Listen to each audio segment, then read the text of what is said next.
Welcome to the legendary Manhwa universe. In the world of assassins, there's one name that strikes fear into everyone's hearts. Cha Si-hyuk, the apex of South Korea's underworld. But at the very peak of his career, Cha Si-hyuk suddenly chose to retire, because amidst a life of nothing but blood and brutality, he had found a warm place to call home. According to the rules of their world, anyone who asked to retire must die. But Cha Si-hyuk was let go with surprising ease. He thought he could finally live a peaceful life with his family. However, those people wouldn't accept such a sharp blade sheathing itself of its own accord. He had only two outcomes. One, return to serve them, or two, end it all with his death. In the end, in just one night, they took everything from him, forcing him to return to that world for revenge. Now, Cha Si-hyuk had to fight, not for a mission, but for love, for hatred, and above all, for himself. They wanted to take what was his, so he would answer with his fists. And so, a colossal battle that shook the entire assassin world erupted. Cha Si-hyuk, all by himself, took on the most powerful organization. Nevertheless, Cha Si-hyuk was fearless. The white shirt he wore slowly stained a bright crimson. On this path of vengeance, can Cha Si-hyuk avenge his small family? Hit like and subscribe to the Big Manhwa channel to find out the answer with us. In this world, there are always organizations operating in the shadows. Among them is an existence that terrifies countless assassins. The pinnacle of the assassin world in South Korea, the hitman named Cha Si-hyuk. He was currently surrounded by a group of men in black. As the man who once carried the entire company on his back, he now wanted to retire. Cha Si-hyuk declared with a cold expression, "I'm quitting." In a small room, dozens of armed men had him cornered. Surrounding him in the center, a one-eyed man slowly drew a weapon hidden in his sleeve. He asked impatiently, "Should I kill him?" Cha Si-hyuk was also on guard, a knife ready in his hand. The one-eyed man brandished the tip of his knife, as if just waiting for the go-ahead to charge. A hand suddenly shot out, stopping him. The man sitting in the center said calmly, "Go." His entire body was shrouded in darkness. He waved his hand, reminding them, "Don't shed any blood." 3 buses sped through the dark night. Cha Si-hyuk spoke softly on the phone. "I'm done with work. I'm on my way home." "Yeah? Is our little Superman doing okay? Tell the baby that Daddy misses him so much." On the other end of the line was Mizu, Cha Si-hyuk's gentle wife. She stood in the kitchen, cooking, and replied cheerfully, "Yep, little Superman is kicking Mommy's belly, telling Daddy to hurry home." Hearing this, Cha Si-hyuk got excited. "Really? He's kicking already?" Mizu laughed happily and asked, "Yeah. So, what are you doing right now?" Cha Si-hyuk's 2 hands were caressing some ultrasound photos. "I'm looking at our baby's picture." Mizu teased him playfully. "Come on, why do you keep looking at it? The baby's almost here. You're being so dramatic." Behind the photos, the wedding ring on his finger glinted. Just then, a man with a knife suddenly appeared from behind and tried to attack Cha Si-hyuk.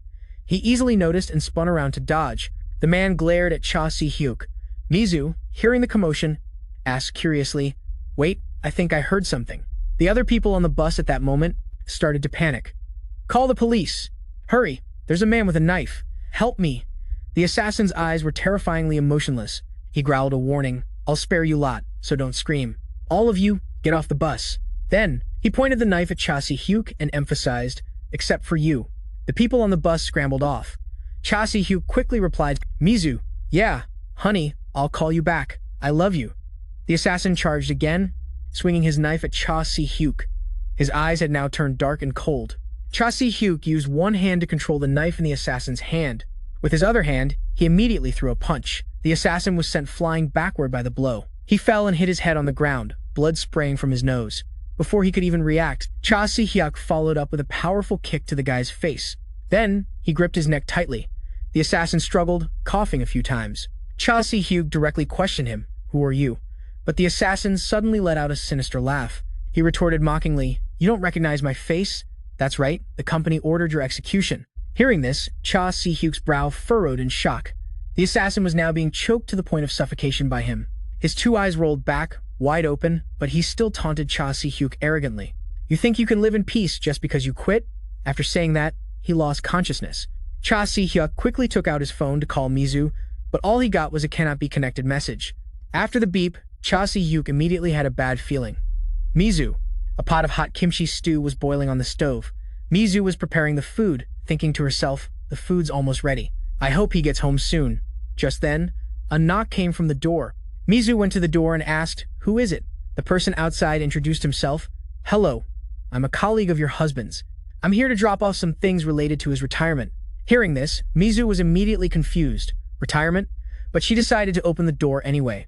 Standing before Mizu was a burly man. Mizu stumbled back in alarm. The man brazenly pushed her down and stepped inside. Terrified, Mizu reached out her hand, crying, "Help!" But he immediately grabbed her hair and yanked her back. The one-eyed man pressed a sharp blade to Mizu's neck, threatening her. Tears welled up in her eyes. Mizu pleaded with him, "Please, let me go." Cha Si-hyuk's footsteps were growing more frantic. He was rushing back to his small home. In his hand, Cha Si-hyuk still gripped his phone tightly. The contact displayed was Mizu. "The number you have dialed cannot be reached." Cha Si-hyuk ran with all his might, praying silently, "Please." He quickly arrived in front of the wide-open door. As he bent down, he immediately spotted strange footprints on the ground. Cha Si-hyuk's expression instantly darkened. The ground was covered in a dense pattern of footprints, coming and going.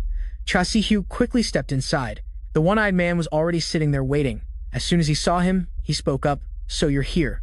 He nonchalantly held a spoon in his mouth and asked with amusement, "I didn't know you had a kid." Behind him was another group of assassins. The one-eyed man showed his contempt. "You betrayed the chairman just for that? I used to know you as someone who didn't care about attachments like that." Cha Si-hyuk turned his head to observe the fresh blood stain on the ground. Then he lowered his voice and asked, "Does the chairman know about this?" The one-eyed man pulled down his eye patch and replied casually, "I don't need to ask the chairman to know what he's thinking. This is my decision, but isn't this more interesting? So, why don't you take a guess?" He taunted Cha Si-hyuk arrogantly. "Is that woman dead or not?" Cha Si-hyuk's eyes narrowed with rage. The expression on his face completely froze. The very next second, the black-clad assassins all charged at him at once. One of them lunged with a knife. Cha Si-hyuk spun to dodge, then raised his arm and brought an elbow down right on the man's arm joint. The man looked at his dangling arm and coughed in horror. The knife in his hand was quickly snatched away by Cha Si-hyuk. With a weapon in hand, he decisively slashed the man across the throat. The man fell down. The other men rushed forward. Cha Si-hyuk jumped back to keep his distance. One man was immediately slashed across the neck, blood spraying out horrifically. The two remaining men continued to advance. Cha Si-hyuk was now cornered by the stairs. He skillfully used his elbow to knock one man away. The other lunged with his knife. Cha Si-hyuk spun to dodge and sent him flying. The assassin was slammed hard against the staircase railing by Cha Si-hyuk. Footsteps rushed down from upstairs. One man launched a surprise attack from Cha Si-hyuk's blind spot. He was immediately kicked out the door. The rest of the group also scrambled out.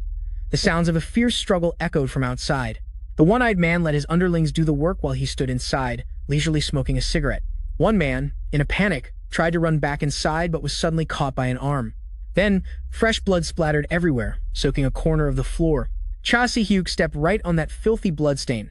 The one-eyed man watched Cha Si-hyuk with interest. "You're the same bastard I used to know." His entire body was now covered in fresh blood. His eyes flashed red, brimming with killing intent. The one-eyed man excitedly called out his name, Cha Si-hyuk. He quickly drew his sharp knife and declared, "From now on, I'll be your dance partner." Cha Si-hyuk immediately rushed forward to see the fiery battle ahead. Cha Si-hyuk immediately rushed forward. They both slashed in an arc simultaneously. The two knives clashed, creating a piercing sound. The one-eyed man spun the knife around his index finger and slashed with lightning speed. Cha Si-hyuk ducked to dodge the attack and swung his knife in a counterattack. The one-eyed man also tilted his head to dodge, then suddenly swept Cha Si-hyuk's leg. He lost his balance and was slashed on the bicep by the one-eyed man, but Cha Si-hyuk reacted quickly right after. He stepped back, then decisively lunged forward to grab the one-eyed man. He gripped him tightly as they both crashed onto the table. Cha Si-hyuk then slammed his knife down into the glass surface. The tip of the blade was already grazing his neck in the blink of an eye. Just as he pulled the blade up, the one-eyed man hastily struggled up and swung his knife back at Cha Si-hyuk. A sharp glint flashed in his eyes, and then blood suddenly spurted from the one-eyed man's neck. It seemed the last slash had hit its mark. He hurriedly clutched the wound, trying to stop the bleeding. The one-eyed man was in so much pain that his face was covered in sweat, and his eyes could no longer remain calm. The one-eyed man tried to counterattack with his knife again, but Cha Si-hyuk precisely slashed him back on the wrist. The more he fought, the more ferocious he became, dodging the one-eyed man's attacks, while continuously striking his weak points. After a while, the one-eyed man finally couldn't take it anymore and coughed up a mouthful of blood. He trembled as he cursed, "Cha Si-hyuk, you bastard." Before he could finish his sentence, Cha Si-hyuk decisively sent him flying with a slap to the face. The one-eyed man fell back over a chair, yet he still laughed nonchalantly, as if he had already expected this outcome. "Clearly, I'm no match for you." He calmly gestured for Cha Si-hyuk. "Kill me." Cha Si-hyuk quickly raised the knife in his hand. Then, he decisively ended the one-eyed man's life with one final stab. The assassins who had been so aggressive just moments ago were now all lying dead. The stench of blood and scattered corpses filled the house. Cha Si-hyuk slowly walked towards a room, but as soon as he reached the door, his steps faltered. A film of memories replayed in his mind. The wedding ring placed on a faded finger. A tiny life appeared like a special gift. Mizu and Cha Si-hyuk had shared the ultrasound photos of their little one. He had once lived so happily and quietly like that, beside the woman he loved. But now, it was all in the past. Miju's cold body on the floor was now the cruel reality that he had to accept. At the funeral home, 2 ultrasound photos and the wedding ring were placed neatly side by side. The cold coffin lay in a corner, along with the deceased's mementos. Cha Si-hyuk spoke in a low voice over the phone. The company's men came to my house. A shadow was cast on the ground. On both sides, assassins in black suits stood in rows. The person on the other end of the line asked nonchalantly, "Did you kill them?" Cha Si-hyuk replied coldly, "I did." The head of the assassin organization replied in a voice that showed little concern. "It's my fault for having such an idiot as a subordinate. I apologize." Cha Si-hyuk just stood there silently in front of the thin glass. The other person suddenly spoke again. "However, he is Chairman Lee Wang-won. Even if he's an idiot, he was still my man. So there's no other way." Lee Wang-won's eyes narrowed as he warned, "The assassins will be coming for you soon." Cha Si-hyuk silently watched his wife's coffin as it was being prepared for cremation. Only then did he slowly reply, "There's no need." Cha Si-hyuk's face darkened, his eyes filled with nothing but absolute rage. He declared in a low voice, "I'll go to them myself." On the wall hung a wedding photo of Cha Si-hyuk and Mizu. The two of them had bright, radiant smiles, full of happiness. In just a moment, that photo was spattered with drops of blood. The sound of Cha Si-hyuk's footsteps passed by the hanging picture. As he walked, he rolled up his sleeves. He stepped into the pool of blood by the door, his face dark. He walked over, glanced in the mirror, and ran a hand through his hair. He gently pushed the door open with his hand. The door creaked. He put on his shoes and quickly headed out. As he left, he said, "I'm heading out." The door was still open. Inside the gloomy, dark, and cold house, someone was peeling an apple. That person spoke up. The company said to send in reinforcements. "What should we do?" He cut a slice of apple, stuck it on the tip of his sharp knife, and offered it to Daeok Man, saying, "Damn, it's just one guy. How many people are they planning on sending after him?" Hearing this, the bald guy, still cutting the apple, said, "This time, One Eye's group got completely wiped out. I heard the chairman himself gave the order to collect the bodies." Hearing this, Daeok Man's voice was devoid of any emotion. He said, "A guy like that is even worth being called a brother? Someone who gets beaten to a pulp while ganging up on another guy is worth worrying about? What's there to treat him well for?" As he spoke, the man's face twisted as he continued, "The guys at the company are all either from the same school or the same hometown. Damn it, that's why their skills are all the same. A bunch of useless losers." Hearing this, the bald guy seemed a bit surprised and said, "But this is worth doing. The opponent is Cha Si-hyuk, after all. Boss, I think the company picked a fight with the wrong guy." His face was etched with fear as he continued, "He's a legend in the world of assassins. Once he makes a move, there are bound to be casualties. If we make a mistake, he alone could start a war." Hearing this, the man's face was filled with unconcealable shock. Daeok Man's face now showed a hint of worry he couldn't hide. He spoke up, "Hey, don't exaggerate. Rumors always get blown out of proportion." Outside the door, Cha Si-hyuk had been standing there for who knows how long. He looked inside, listening to the two of them talk. Unaware, the man continued, his opponent is an entire company. What can one guy do all by himself? Hearing that, Cha Si-hyuk pushed the door and walked in. A large figure stood before the two of them. Everyone, all activity inside came to a halt, with looks of surprise mixed with a little fear. Daeok Man and the bald guy also turned to look. The two of them still hadn't realized that Cha Si-hyuk was standing right in front of them. When he realized who it was, the bald guy's eyes looked like they were about to pop out of his head in fear. With a stone-cold expression, he stood at the door looking in. His voice was terrifyingly low as he spoke. "Is the director here?" Seeing him, everyone in the room was stunned. Daeok Man's face was also full of worry. Whispers spread, "What the hell is this? Isn't that Cha Si-hyuk? Did he come to take us out first? Why here and not the company?" Daeok Man quickly regained his composure. He picked up the knife on the table, stood up, and said, "Perfect timing." As he spoke, he walked towards him with the knife in hand. "You came alone? I don't get why you came here, instead of the company." As he spoke, his face grew colder. "You've got some serious balls." He used his large arm to grab Cha Si-hyuk's shirt, but he wasn't scared at all. He gave an order. "Hey, you guys." His face grew more vicious, locked the office door. He gripped his collar with a murderous gaze, as if a fierce battle was about to break out. But he didn't flinch, his face emotionless.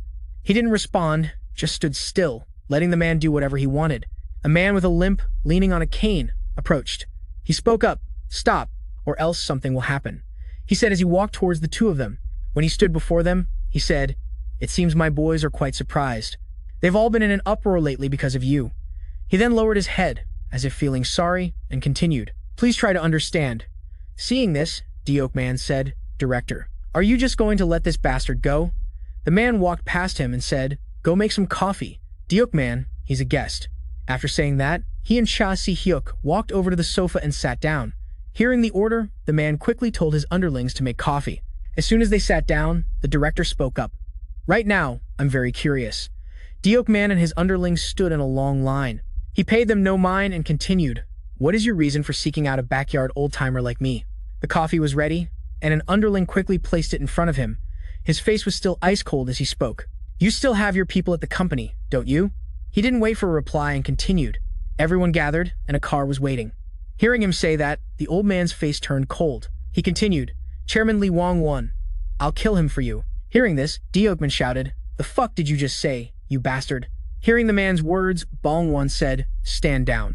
He placed his coffee cup on the table and spoke. "Looks like you're a little late." Without waiting for a reply, he took a pack of cigarettes from his pocket. He continued, "The War of Succession ended a long time ago.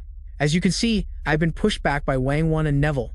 My life right now is no different from exile." Hearing that, his face showed a hint of shock.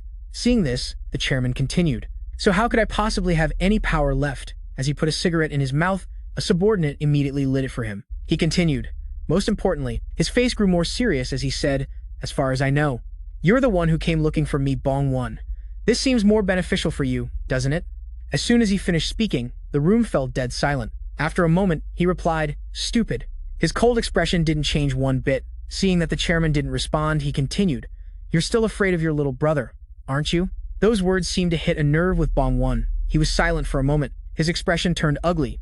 He lowered his head. Seeing this, he continued, "Are you afraid he'll chop off your other leg?" Hearing him say that, the guy could no longer stand still. He said, "This crazy bastard." Hearing that, the chairman spoke up. "Don't do anything, the oak man." The guy paid no attention to his words. Grabbing him by the collar, he snarled, "I've had it up to here with you." He let the man grab his collar. A sharp knife on the table had already caught his eye. The oak man, oblivious to his darkening expression, continued to speak. "Director, I'll take care of this son of a bitch. It's not good for the boys to see this," he said. Without waiting for Bong-won's reply, he turned and yanked hard on his collar. Dragging him, he said, "Get over here, you bastard. You're dead today. How dare you? Show your face here without an ounce of fear." Just as he finished his sentence, the knife plunged into the oak man's back. The man's face showed a mix of shock and surprise. He quickly pulled out the knife. The man's face darkened, and he could only let out a soft groan. Just as he turned around, before he or his men could react, he quickly stabbed him again, this time in the stomach. The oak man screamed in pain. By the time all his men could react, it was already too late. Their faces showed clear surprise, even fear. The bald guy called out, "Boss." A rather loud thud was heard. It was the oak man. The arrogant boss had collapsed at his feet. His hands clutched the wound in his stomach, blood poured from his mouth, and sweat drenched his face. He spoke, "Damn you, you son of a bitch." The rage in his voice was impossible to hide. As soon as he finished speaking, he grabbed the oak man's head and yanked it back. The man only had time to scream in terror as Cha Si-hyuk grabbed his hair and dragged him toward the table, where Chairman Bong-won was sitting. He grabbed the man's hair and lifted him up. His face was now dark with rage. A loud noise rang out. It was the sound of Daok man's head being slammed onto the table. Without waiting for him to cry out in pain, he quickly lifted his head up again and slammed it down hard. By now, blood was splattered all over the room where the chairman sat, but his expression remained emotionless. This time, when he lifted his head, Daok man's face was a bloody mess, unrecognizable. Drops of the man's blood had also splattered onto the chairman's face, but he remained calm and didn't respond. Daok man no longer had the strength to resist. He let him go. The man collapsed onto the table in front of Bong-won. The underlings standing behind were utterly horrified. As if they couldn't believe their eyes, Bong-won's gaze avoided his. Seeing this, he said softly, "Hey, Bong-won, if you've got the guts, look me in the eye." With that, he ran a hand through his hair and said, "I told you, I'll drag your little brother here for you." His face darkened as he said, "Do you dare?" Hearing that, the chairman's face darkened as well. His eyes were ice cold, as if he were calculating something. He didn't answer his question. Scene changed to Wang Won's company. 4 underlings with serious expressions were standing before him. Seeing there were only 4 of them, he rested his chin on his hand and said, "We're missing a few people." Hearing this, a man with glasses said, "The triplets still haven't arrived." The one who had just spoken was one of the 12 Zodiacs, Ox, Vice Director Cho In-ho, a man with a long, cross-shaped scar on his left cheek. He continued, "The nerve. The chairman called for them personally, and they dare to be late?" He was one of the 12 Zodiacs, Rat, manager Song Jian. Another person spoke up, "Those guys sure have some balls." He was one of the 12 Zodiacs, Monkey, deputy manager Park, Song Jian. Just as Song Jian finished speaking, a large figure loomed behind the door. 3 tall, muscular men pushed the door open and walked in. Du-sok entered and said, "Old man, what's the big deal? Why'd you call all of us? I thought you said we were too expensive and you didn't like us." Sam-seok also chimed in, "Yeah, is it about that thing?" He said confidently, "If so, then calling us is the surest bet, isn't it?" Hearing this, the eldest brother admonished them, "Everyone, quiet down." He buttoned his shirt and continued, "The chairman is right in front of you. Show some respect." He quickly approached the chairman, bowed, and said, "It's been a while, Mr. Chairman." Seeing them enter, Jian silently glanced at them. Song Jian also watched them quietly for a long time. After a long silence, the chairman's expression turned cold, his hands still on his chin, his eyes emotionless. He asked, "Can you do it?" Hearing Wang Won ask this, the eldest brother replied, "We'll need Team A for support." His face was expressionless as he answered, "We will definitely take care of him." Cha Si-hyuk gripped the car keys in his hand, ready to act at a moment's notice. Lee Bong-won looked at him and said, "After Lee Wang-won is dead, I'll make my move." The old man continued, "I'm ready, but you, can you do it?" Cha Si-hyuk replied coldly, "If you want your brother dead, then you better provide proper support." Cha Si-hyuk turned and lightly twisted the doorknob, ready to leave. He turned back and said, "See you at the company." After he left, Lee Bong-won suddenly burst out laughing, then clutched his head, feigning deep, stressful thought. He called out, "Hey boys." A wicked smile spread across his face. The tables have turned. Today, Cha Si-hyuk was driving at a very high speed. Speeding down the road, his face showed clear signs of tension and intense concentration. He suddenly shot a sharp glance to the side, noticing 3 cars chasing him from behind. The cars sped like the wind. Suddenly, a voice spoke up. "Bro, let's buy a washing machine." Du-seok, bewildered, said, "What are you talking about all of a sudden?" Sam-seok replied exasperatedly, "We're human. Are we supposed to do laundry by hand forever?" Du-seok quickly objected. "Forget that. We should buy a Switch." "Games again?" Sam-seok complained. Du-seok immediately retorted, "What's wrong with a Switch?" The two of them continued to argue. "You're the one with the most laundry. I'm the one who washes it all for you. If you don't like it, get better at rock, paper, scissors." The eldest brother said in a stern voice, "That's enough, everyone. Focus on the mission. After this job, I'll buy everything for you," he growled. "First, let's take care of that bastard Cha Si-hyuk." Just then, Cha Si-hyuk's white car suddenly turned around. He decided to drive straight towards them. Sam-seok screamed, "Bro, he's heading right for us." Du-seok also yelled, "Holy shit! What the hell?" The eldest brother calmly ordered, "Hit the brakes." Sam-seok obeyed and quickly slammed his foot on the brake. Despite that, Cha Si-hyuk's white car didn't slow down at all, continuing to charge like an arrow towards Sam-seok's car. He was extremely tense, his 2 hands gripping the steering wheel tightly. Sam-seok focused all his concentration on controlling the car. His eyes were glued to the approaching vehicle. The distance between the 2 cars was shrinking rapidly. He gritted his teeth in frustration, his heart pounding erratically. He screamed, "Shit!" But just at the moment of impact, which seemed unavoidable, the white car suddenly swerved to the side. It scraped past his car by a hair's breadth, then sped off like the wind. He cursed angrily, "Son of a bitch." Not far away, Cha Si-hyuk's car finally slowed down and came to a complete stop. Du-seok panicked. Is he crazy? Everyone, charge. A large group of underlings, weapons in hand, were already outside waiting for him. Cha Si-hyuk slowly stepped out of the car, his face radiating killing intent. His dark eyes were so cold they seemed to want to burn everything in front of him to ashes. In his hand was a sharp knife, glinting under the lights. The crowd shouted, "Whatever, he's just one guy. Get him." The 2 sides rushed at each other without a second of hesitation as Cha Si-hyuk tightened his grip on the knife in his hand. With eyes as cold as ice, he swung his arm and charged straight at them. With sharp and decisive slashes, the clash of metal rang out. The sound of frantic footsteps and screams echoed throughout the space, creating a scene of utter chaos and extreme tension. Sam-seok panicked. "Hey, our guys are getting crushed." Du-seok, holding his phone, snapped back irritably. "Of course, you idiot. They're all just small fry. I could take them all on by myself." Sam-seok's eyes widened in astonishment. "You're gonna fight them all alone? That's a bit. Dusuk stared straight at his younger brother. You've been getting pretty cocky lately. The eldest brother called out, Choi Sam-suk. Choi Dusuk. Sam-suk and Dusuk turned to look up. The eldest brother ordered in a low voice, focus on him. One of us might not make it out alive today. The three of them slowly stepped forward. The eldest brother instructed, just do what we always do. He affirmed, the three of us are one. The three of them stepped in front of Cha Si-hyuk.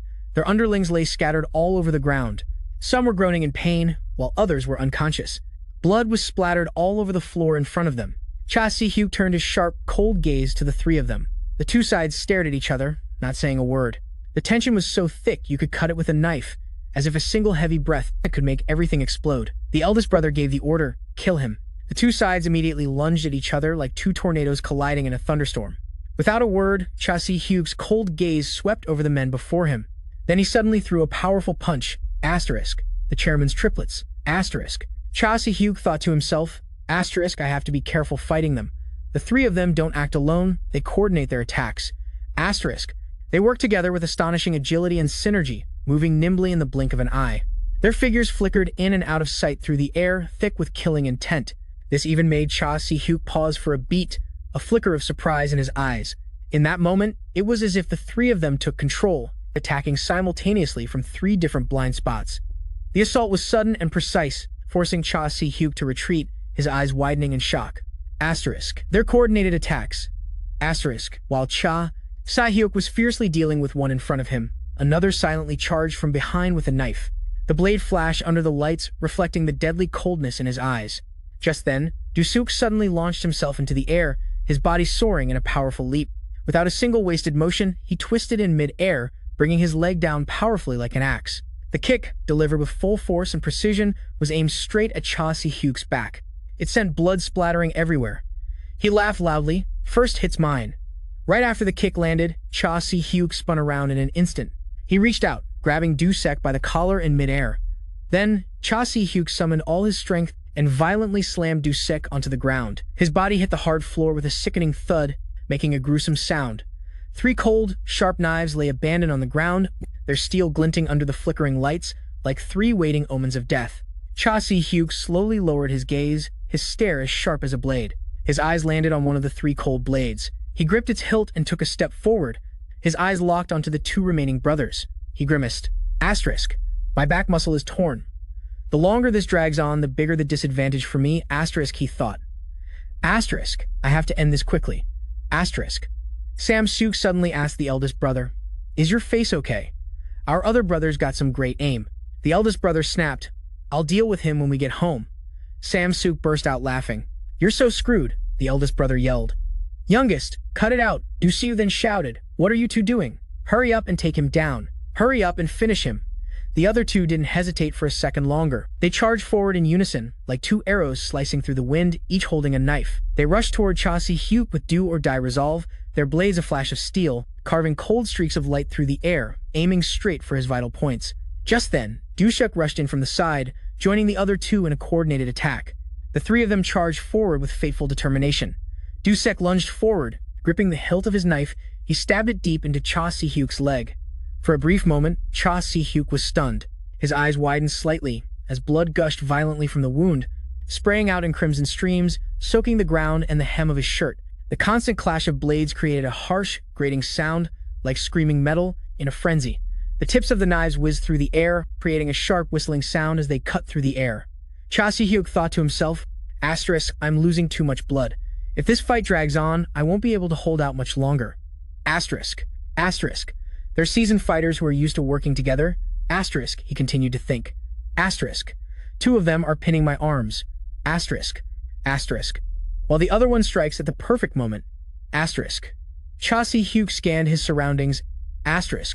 They're targeting my blind spots. One mistake and it's a fatal blow. He told himself. I have to find an opening.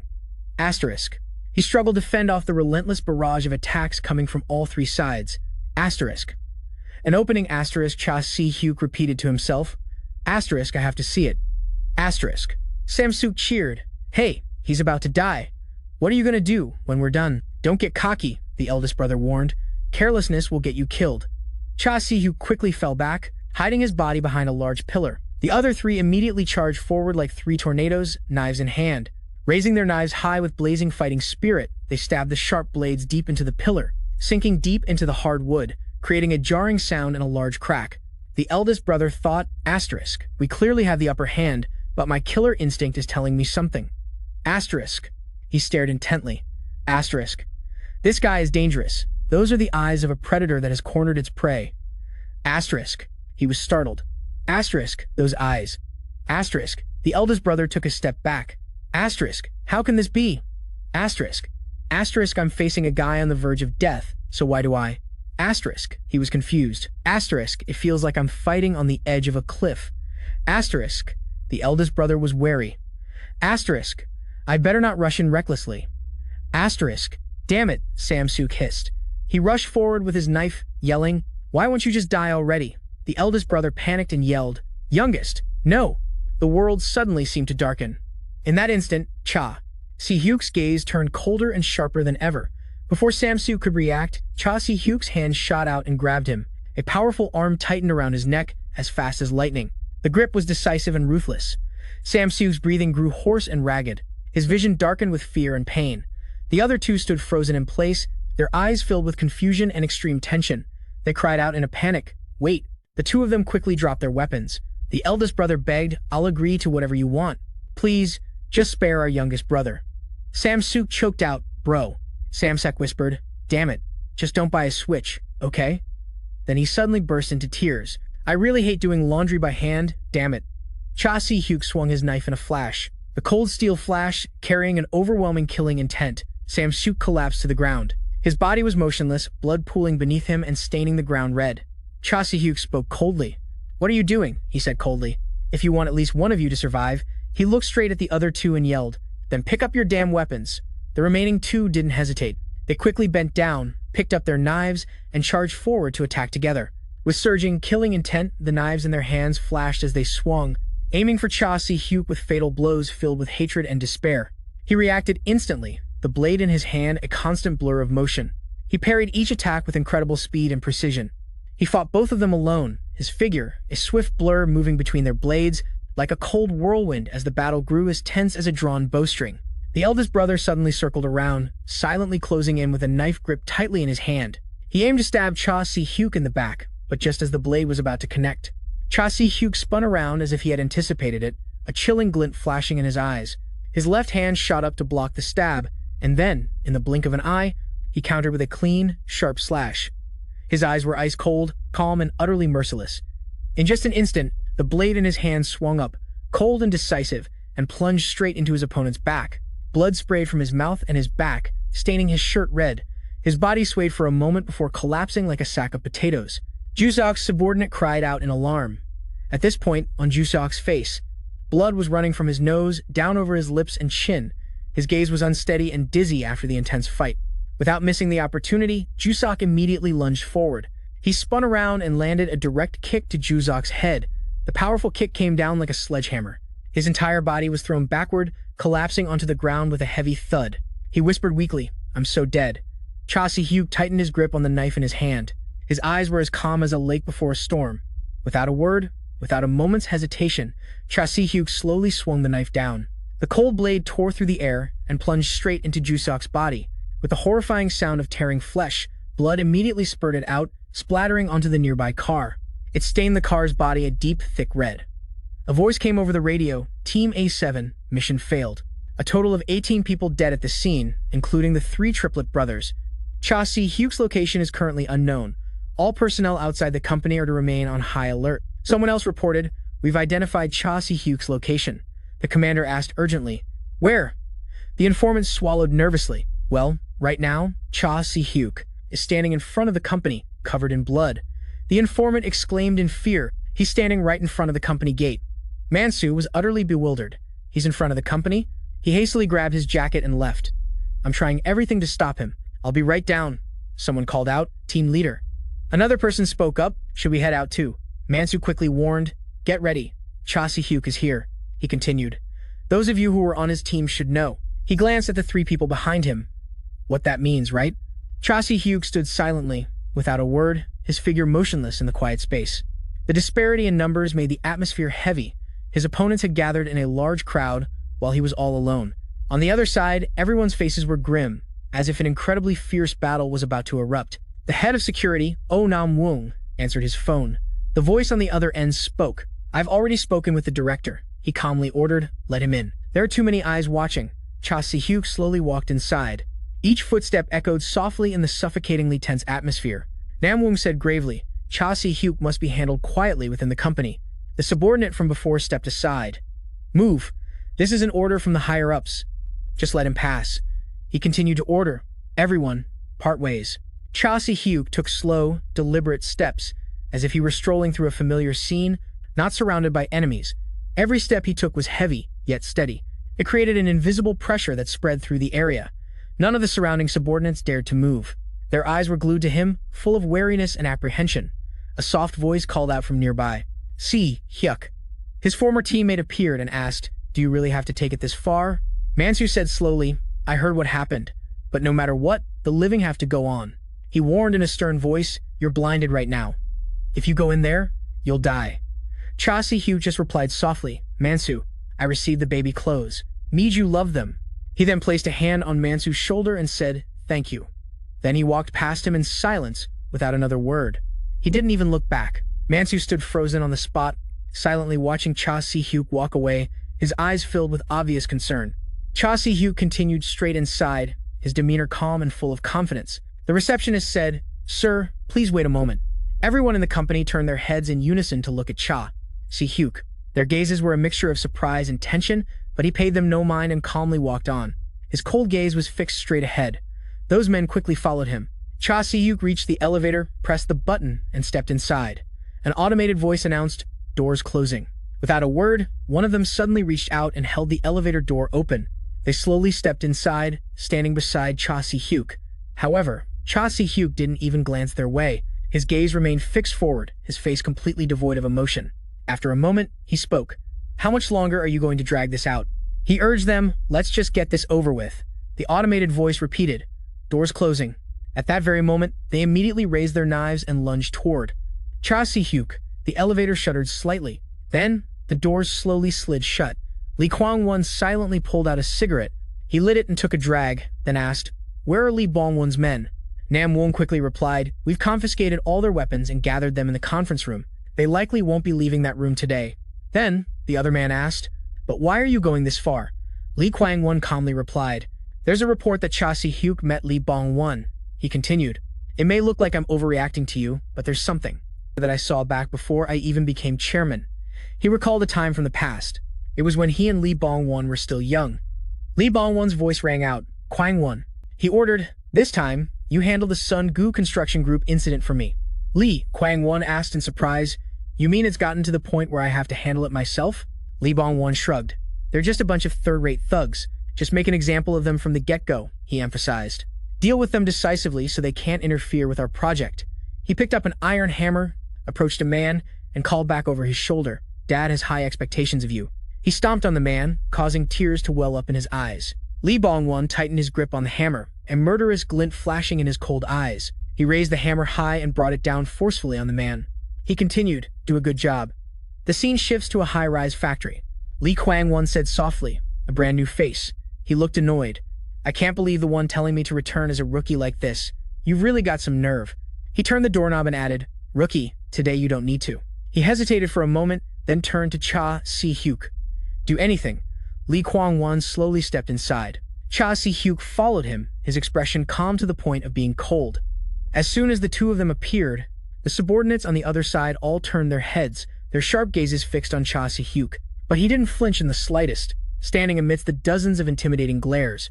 Cha Si-hyuk maintained his calm expression, even taking the time to slowly look back at each and every one of them. Lee Kwang-won bowed slightly.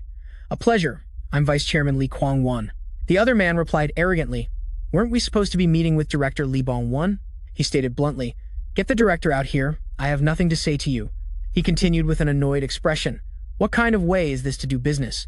Are you trying to look down on me?" the other man said as he lit a cigarette. He asserted firmly, "We will be handling this project. Just so you know." The subordinates on the other side suddenly stepped forward, their resolute footsteps echoing with pressure. They said nothing, only staring silently and directly at Cha Si-hyuk. Their sharp, cold gazes carried both caution and a warning in the taut atmosphere. The other man pulled a piece of paper from his jacket, placed it on the table, and coldly slid it toward Lee Kwang-won. He said, "Sign it with your thumbprint." Lee Kwang-won remained silent, not answering. His eyes seemed to be calculating something.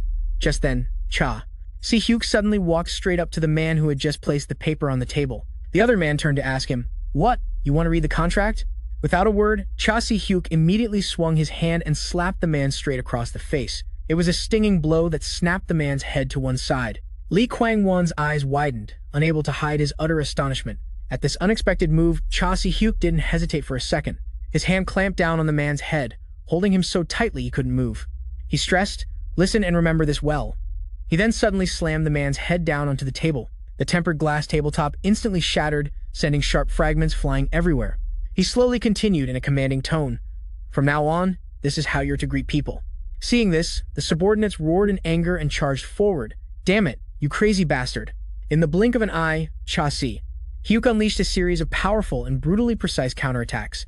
Each one took a full blow to the face, sending them flying like discarded sandbags. Mercilessly, Lee Kwang-won stood frozen once again, his eyes unable to hide the shock as he witnessed the scene before him. He quickly snatched the contract, stamped with a red seal, from the other guy. Then, the two of them turned and left the scene. Their steps were decisive and cold. Behind them, the men who had just charged forward now lay scattered on the floor, some groaning, some motionless, with blood spilled everywhere. Lee Kwang-won exclaimed, "So reckless," and then raised a question. "Didn't the other side bring more assassins than we agreed on? Surely, you must have realized the situation was unfavorable, right?" Lee Kwang-won was confused. "So why did you do it?" I just replied coldly, "Because I didn't think I would lose." Lee Won remained silent, just standing there with a somber expression as he analyzed. "Do you know why people like Lee Won are so dangerous?" Before long, the elevator had reached the 41st floor. Another group of subordinates was already waiting there, each one holding a knife. The cold steel reflected the dim yellow light of the hallway. Lee Kwang-won continued, "It's not about ability." Blood began to seep out from inside the elevator, with fresh red streaks slowly spreading outward, staining the glossy tile floor. The sight made the waiting subordinates flinch, their expressions changing in an instant. He explained, "It's because, fundamentally, he never fights a battle he's sure to lose." He then concluded, "Cha Si-hyuk is that kind of person. He only makes a move when he's certain of victory." Han Kang-san reported over the phone, "We are still awaiting orders." He and a few other subordinates were waiting outside. He affirmed, "We just need your command, sir." Lee Bong-won was silent for a long moment. His voice rang out, "It's our turn to act." He immediately gave the order, "Go in." Lee Bong-won emphasized, "In an emergency, just kill them. No questions asked." The elevator stopped at the 41st floor. As the doors opened, the scene inside would have left anyone speechless. Subordinates lay collapsed in the elevator, blood flooding the floor. In the midst of that scene, Cha Si-hyuk stood silently, his hands still clenched. He said nothing, simply stepping out of the elevator slowly. He walked straight past the subordinates lined up on both sides, the knife in his hand pointed towards them. Someone shouted, "Temporary retreat, don't push." Amidst the chaotic situation, the subordinates started fighting amongst themselves. "I said don't push, you bastards." Another one cursed, "Damn it, you son of a bitch." The subordinate who had just roared suddenly gripped his knife and charged straight at Cha Si-hyuk, but in an instant, Cha Si-hyuk leaned aside to dodge. His hand shot out, grabbing the knife's handle. He stabbed it straight into the man's chest without hesitation. The blade pierced through the fabric, embedding deep into his chest. Hot, fresh blood spurted out, splattering across the floor. Cha Si-hyuk didn't stop. He continued to tighten his grip, twisting the blade even deeper. The guy let out a throat-tearing scream of pain, his voice mingling with groans and blood. He dropped to his knees, groaning with difficulty, his two hands trembling, clutching his throat as if trying to stop the blood pouring from his mouth. Tears streamed down his face. His eyes bulged, his breath came in ragged gasps, and then stopped as his body collapsed. His head hit the cold ground hard. Blood pooled out, creating a long, wet streak. The person next to him yelled, "Son of a bitch, he's crazy." Another one shouted, "He's just one guy." They roared, "Everyone, charge." Cha Si-hyuk calmly raised a hand, lightly wiping his forehead as if brushing off the blood that had just splattered on him. The bald guy asked, "Boss, are we really sending in the standby team? With our numbers, charging in there seems a bit insufficient." Lee Bong-won replied calmly, "War isn't just about numbers, it's about who leads the charge." He suddenly posed a question. "If Cha Si-hyuk were standing in front of you right now, would you dare to charge at him?" Cha Shi-hyuk tightened his grip on the throat of a subordinate, coldly pointing a knife at his face as if a slight push was all it would take to end him. Instantly, Lee Bong-won explained, "After all, the enemy are just hired hands. No matter how much they love money, betting their lives is still too high a price," he said slowly. Those who have seen Cha Shi-hyuk fight with their own eyes. The subordinates were now almost all down, groaning or motionless in pools of blood. No one was left with the strength to stop him. Lee Bong-won continued, "We'll instinctively weigh the risks first, because before they are assassins, they are still human." He added, "But that doesn't mean they'll retreat immediately. After all, he's only one man." However, a subordinate rushed over, breathlessly reporting, "The Bong. One faction is attacking." The remaining men were shocked. What the hell are they doing here? Weren't we only ordered to deal with Cha Shi-hyuk? What the hell is going on? Lee Bong-won's men advanced coldly, each step decisive and filled with killing intent. If the risk level increases even by a little, Han Kang-san immediately roared, "Everyone, charge!" The subordinates instantly rushed forward at dizzying speed, like living arrows, carrying a raging killing intent. The situation will change. Lee Kwang-won smiled. Things are getting more and more interesting. He called out loudly, "The 12 zodiacs." The subordinates, arranged in 2 rows, stood ready to answer. "Yes, Chairman," he ordered. "From monkey to pig, you're responsible for the rear guard." Lee Kwang-won announced the reward, 1 billion won for each of you. He continued, "From rat to goat, kill Cha Shi-hyuk." He stated decisively, "Success will be rewarded with 10 billion. Lee Wang-won spoke up again, "If possible, I want to kill him myself. Whoever captures him alive, I will consider promoting." And he casually extinguished his cigarette in the ashtray. Lee Kwang-kwon emphasized, "There's no individual reward. Whoever kills him takes it all." Each person in the group quickly grabbed their weapon and left. The subordinates below were surprised. "The 12 zodiacs? You guys are here to join the fight?" Cha Shi-hyuk walked forward silently. He advanced straight towards the 12 zodiacs. His razor-sharp gaze swept over each person. Song Jian stepped forward and spoke, "Section Chief Cha, don't you think you've taken things too far? There's no turning back now. You've brought such shame upon Inhosen. How many more people have to die because of you?" Cha Shi-hyuk bent down and silently picked up a knife lying next to a dead subordinate's corpse. He asked coldly, "How much are they paying you?" Song Jian was surprised. "What?" Cha Shi-hyuk stood up straight, 2 knives gripped tightly in his hands. He continued, "Whatever the amount." He pointed the tips of the knives straight at them. "I hope the price is worth it." The subordinates beside him grumbled, "You're getting paid separately? Isn't that favoritism? Is it because you're directly under the chairman? Damn it, we're all risking our lives here. And this is how they treat us?" Song Jian shouted angrily. "Fine, I'll grant your wish." He reached into his jacket pocket and pulled out a small but sharp throwing dart. He taunted, "You seem pretty eager to die, don't you?" He immediately threw the dart at Cha Shi-hyuk. The metal blade cut through the air, rushing forward with a cold, killing intent. Cha Shi-hyuk leaned aside, dodging the dart just in time. It only grazed past him by a hair's breadth. Not giving his opponent a chance to counter, he instantly lunged forward like a gust of wind, swinging the knife in his hand. A single stab struck the man, causing him to stagger unsteadily. A few seconds later, he collapsed heavily to the ground. Blood suddenly gushed from his neck like a fountain, splattering all over the cold floor. Cho In-ho roared, tightening his grip on the hammer in his hand and charging straight at Cha Shi-hyuk with insane force. But in an instant, he delivered a kick as powerful as a thunderclap, sending the man flying. Blood sprayed from his mouth, staining the front of his shirt. Seeing this, the others still recklessly charged forward. But one by one, they were all taken down in the blink of an eye. One subordinate stood frozen on the spot, his face pale, his eyes wide with panic. Another person charged in, ordering, "Get him!" Cha Shi-hyuk calmly channeled his energy. The murderous aura around him instantly surged like an invisible blade. Right after, he plunged into the crowd, striking swiftly and ruthlessly, taking them down one by one without a hint of hesitation. His gaze, as sharp as a sword, swept over the enemy with a cold expression. A long-haired man swung a heavy chain, whipping it forcefully towards Cha Shi-hyuk. He screamed in anger, "Die, you son of a bitch!" Each link of the chain whistled menacingly through the air. Cha Shi-hyuk suddenly leaped into the air. Spinning decisively in mid-air, he instantly hurled the knife straight at his enemy. The blade shot forward like a lightning bolt, not missing by an inch. The man only had time to widen his eyes in shock before collapsing. Immediately after, blood sprayed from his chest in a long streak, staining a large section of the floor red. Cha Shi-hyuk landed lightly, but as soon as his feet touched the ground, he froze, feeling a sharp pain in his calf. He remembered what just happened. A guy had snuck up from behind and suddenly stabbed him in the leg. The blade was embedded deep, causing blood to gush out violently. Fresh red blood seeped from the wound, dripping non-stop. Without a word, he strode step by step toward the man who had just attacked him. His killing intent erupted like a violent wave, so heavy it was suffocating. The man screamed in fear. "Wait!" He looked straight up at Cha Si-hyuk's face, his whole body trembling uncontrollably. He yelled, 10 billion. Whoever kills that bastard gets 10 billion. The chairman is offering a 10 billion won bounty for his head. The goons nearby repeated doubtfully, 10 billion? Did the elite team keep this mission to themselves? He screamed in panic, "Hey, hurry up and kill that guy." The goons standing beside him were pissed. "You should have told us from the start. If you had, we would have been fighting with you." He urged them, "Hey, what are you all waiting for? Get a move on." The men stood still. He grumbled, "Hey, damn it. Hey." Cha Si-hyuk smirked, 10 billion for a guy like me, huh? Looks like the chairman is really desperate. He looked at the remaining men and said coldly, "What are you still standing around for? It's time to earn some money." He tightened his grip on the knife's handle. "Your only target is me." Hearing this, the men roared aggressively and charged forward all at once like a tidal wave. Cha Si-hyuk smirked. That wasn't so hard to understand, was it? On the first floor, in the main lobby, the two sides were still locked in a fierce battle.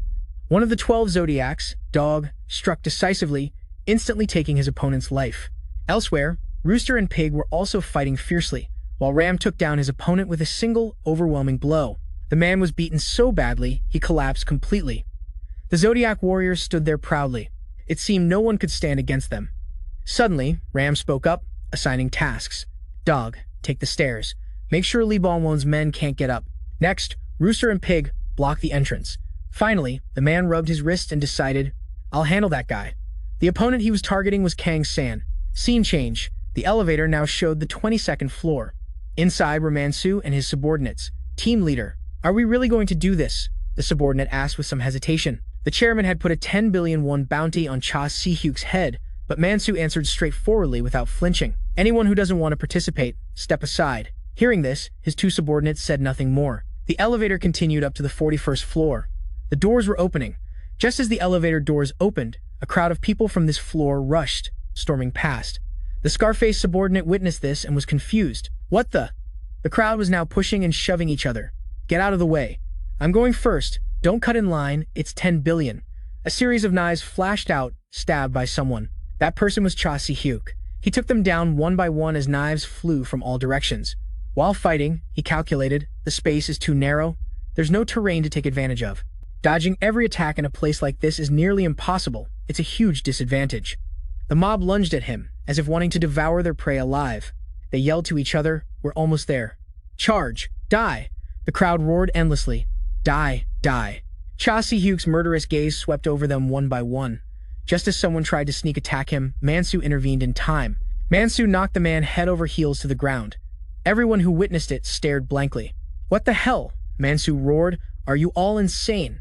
How many more people have to die before it's enough?" Looking at the fallen men, he grew even angrier. "Do we really need to kill each other over a crazy order? From the chairman? Don't you people get it? If you retreat the wrong way, you'll end up just like Cha Si-hyuk." From this, Mansu concluded that the chairman was not someone to be trusted. "There's no guarantee we'll get that 10 billion. Finally, he pleaded, "so just stop." But before he could finish, someone cut in. "Are you telling us to stop now?" The man sneered. "We're assassins. Trust, honor, what's all that crap? Killing for money is our job, right? Why pretend to have a conscience now?" They kept refuting Mansu's words. "You're just trying to come up with some noble-sounding reason, so you can snatch the whole prize for yourself. Isn't that right?" Hearing this, Mansu's eyes widened in surprise. "What?" The crowd continued to attack him verbally. "Come to think of it, your timing is pretty strange. You showed up right after we cleared the way, didn't you?" They seemed to have lost all reason, cursing, "You cowardly bastards. You think you're the only ones who need money? I'm a father sending money to my family abroad. I need money too." The man screamed over and over, "They're traitors, traitors, traitors." Hearing these words, Cha Si-hyuk couldn't help but look up in astonishment. They had finally decided to kill Mansu's group as well. Just then, Cha Si-hyuk suddenly dashed past Mansu. As he ran, he used the knife in his hand to clear a path. Before long, Cha Si-hyuk had reached the building's emergency exit. Seeing this, the crowd yelled to each other, "He's running." After him. "Don't let him escape." Mansu didn't just stand by, he ordered his subordinates, "Stop them." Immediately, the two subordinates who had been following him rushed forward to block the crowd. Even so, a few managed to get past and chase after Cha Si-hyuk. The leader of the pursuers yelled, "He's over there." Cha Si-hyuk was now standing on the stairwell landing. Seeing him, they quickly charged. He's dead meat. Kill him, quick. However, Cha Si-hyuk took down 2 of them with a single strike. He continuously fought back with the knife in his hand. The leader from before rushed in but was sent to his death. Another man didn't escape that fate either. Despite this, there were still some fearless ones who threatened him. Stop struggling and give up your life. The scene was now covered in blood. Cha Si-hyuk was like the Grim Reaper, claiming their lives one by one. As they charged up, his every step took him further down the stairs. 2 men were still aggressively charging to confront him. He took another step, and those 2 were finished. The pupils in his eyes seemed to be constricting. It was as if all he could see was the image of a crowd rushing toward him. They were targeting Cha Si-hyuk. Like prey they had to kill at all costs. Just then, one man charged forward aggressively, screaming, "Kill him!" But his foot tripped on something. A second later, he fell, crashing right at Cha Si-hyuk's feet. His face was panicked, covered in sweat. The 2 men below him also stopped because of this, because only now could they clearly see that Cha Si-hyuk was standing on the corpses of the loudmouths from before. The remaining 3 men couldn't believe their eyes. The bodies had become an obstacle, making it impossible to climb up. They wondered if the stairs had always been this steep. The men felt as if Cha Si-hyuk and they were from 2 different worlds. One of them, now terrified, tried to stop the others. "Wait, don't just rush in blindly." But when he looked back, there were only 2 men left behind him, including himself. That made 3. His eyes filled with absolute terror. "How many have we lost?" he thought, then looked again at Cha Si-hyuk standing before him. He brushed back his hair and called out, "Next." With each step, he began to descend the stairs again. "What are you standing there for?" But now, the 3 men didn't dare to step forward. Instead, they backed away, step by step. Cha Si-hyuk continued his descent. His mouth kept repeating his words. "I said, next." The 3 men kept backing away, begging, "Please, spare us. We were wrong." Even so, Cha Si-hyuk paid them no mind, constantly repeating, "Next." His voice mingled with the pleas of the 2 men below. "You've killed enough, haven't you? Please spare us." But Cha Si-hyuk begged to differ. Not a chance. He warned them, "If you still want to live." His next words were like a bucket of cold water thrown on the survivors. "Then use the knives in your hands and kill me." Just then, Cha Si-hyuk suddenly found himself in his own cozy home, his face blank with confusion about what was happening. Potted plants and flower vases were still neatly arranged by the window. The clock was still ticking away. Looking over at the dining table, Cha Si-hyuk saw his wife, Mizu, preparing breakfast. She gently reminded him, "Why are you just standing there? You're going to be late for work. Hurry and eat, you have to go to work." Cha Si-hyuk still couldn't believe the scene before him. Miju's urging voice rang out again. "What are you doing? I told you to hurry up." Finally, he sat down at the table across from Mizu. She told him, "I have a prenatal checkup today, and I'll stop by my mom's place afterward. So, I probably won't be back tonight." He looked at the table laden with food. Her loving voice continued, "The rice is in the cooker. Don't you dare skip a meal. Make sure to take out the soup and side dishes and eat a proper meal." Cha Si-hyuk's bloodshot eyes were wide with astonishment. It was as if he wanted to etch, at that moment, into his heart. The Mizu before him was still so gentle. "Are you even listening?" Cha Si-hyuk quickly replied, "I'm listening." He looked at the bowl of soup she'd made. "I know. I'll eat well. You must be tired too. You've worked so hard. Can I come pick you up from your mom's tonight?" Mizu refused his offer. "No, it's fine. Don't worry about it." It seemed Cha Si-hyuk was completely immersed in this feeling of happiness. He scooped up a spoonful of soup, about to eat, when suddenly, just then, the image of the one-eyed man eating from a plate that night flashed through his mind. Cha Si-hyuk froze for a beat. Miju's words still echoed in his ears, but her image was fading. "What's wrong? Is the food not to your liking?"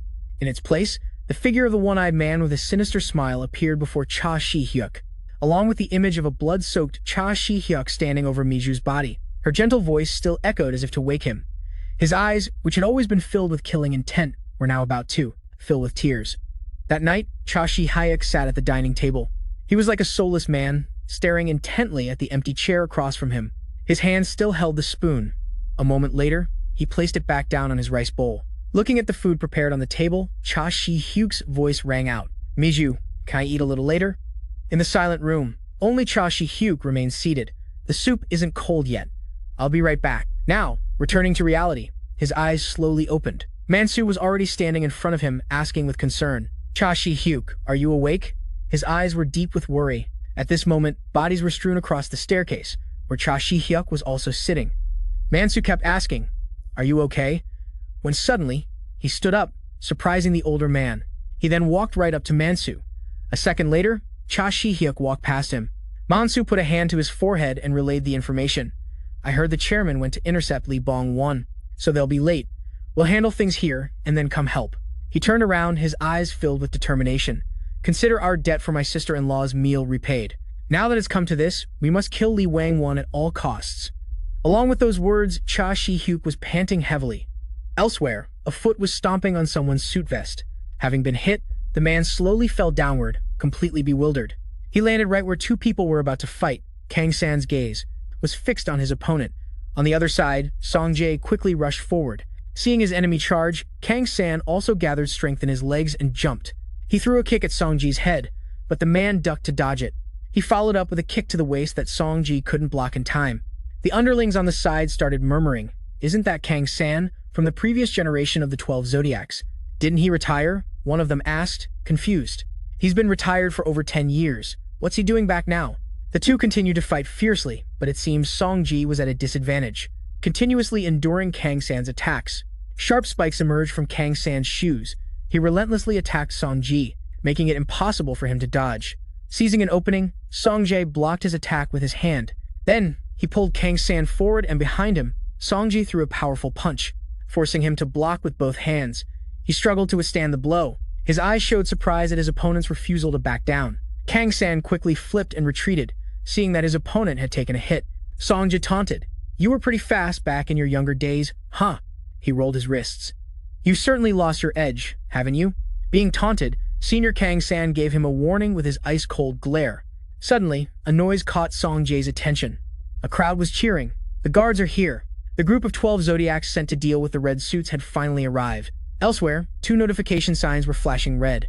Outside, a group of men stood guard by the elevator. Song Jae gave a sinister smile as the elevator doors opened. It was the moment the two forces began to clash. Looking at the person who arrived, he was surprised. Huh. An underling also recognized them. Li Bong-won's people? Huh?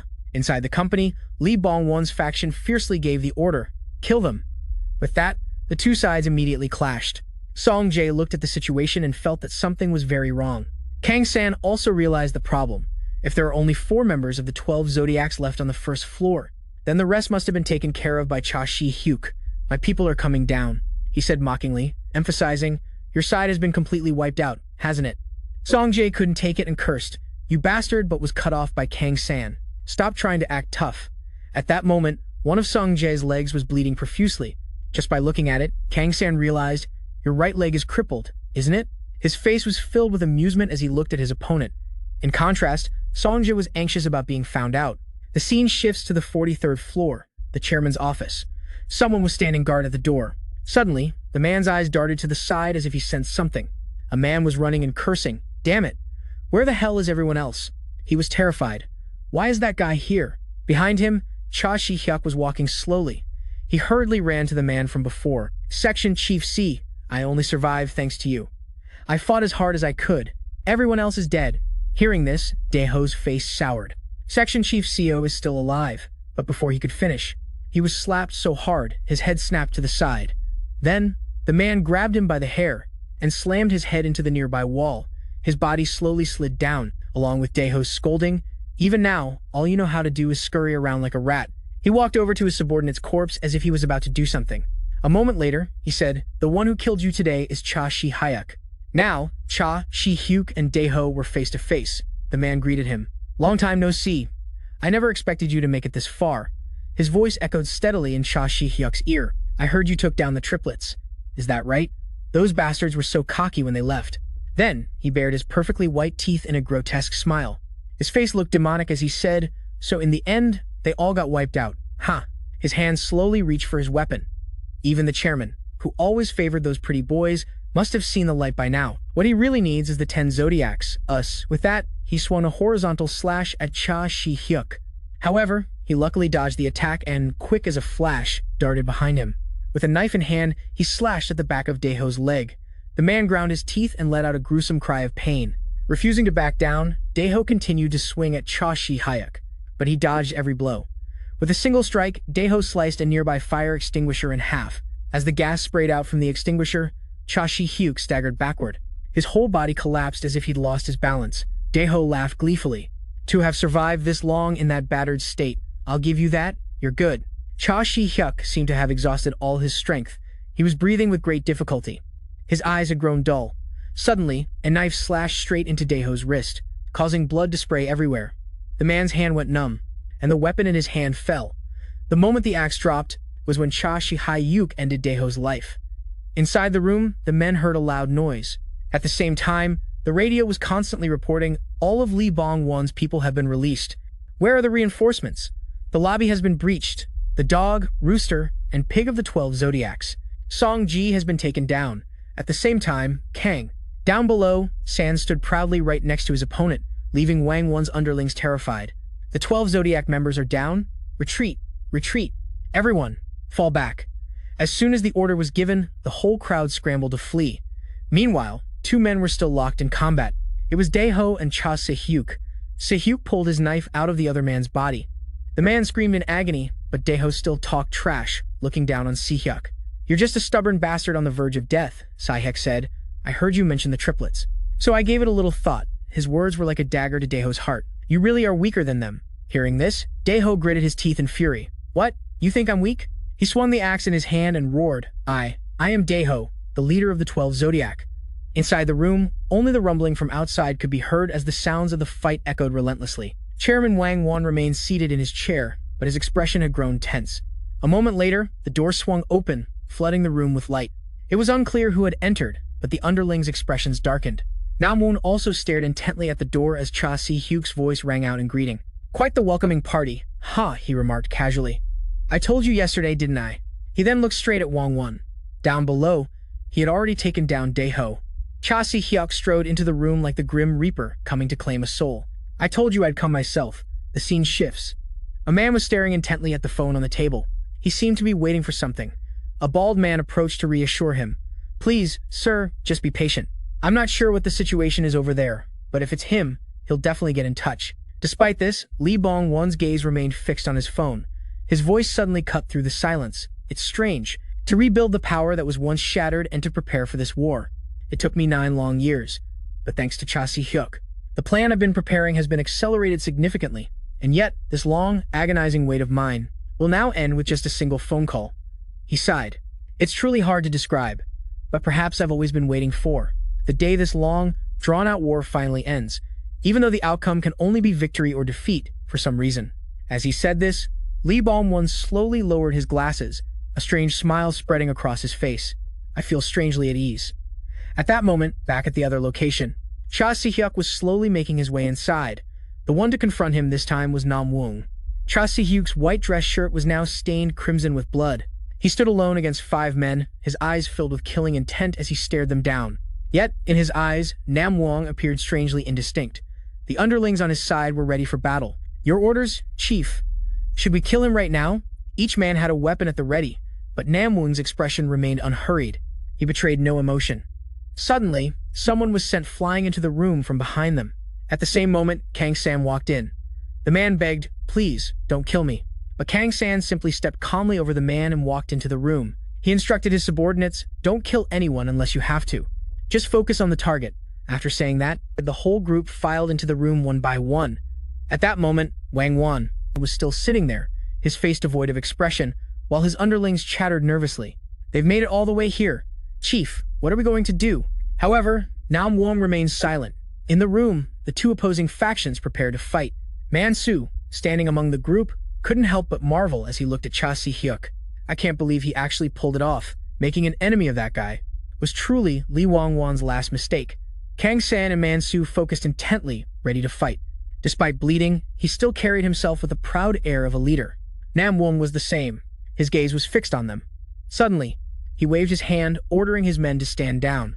It seemed Nam Won understood the situation perfectly. Fighting anymore is pointless. Just focus on staying alive.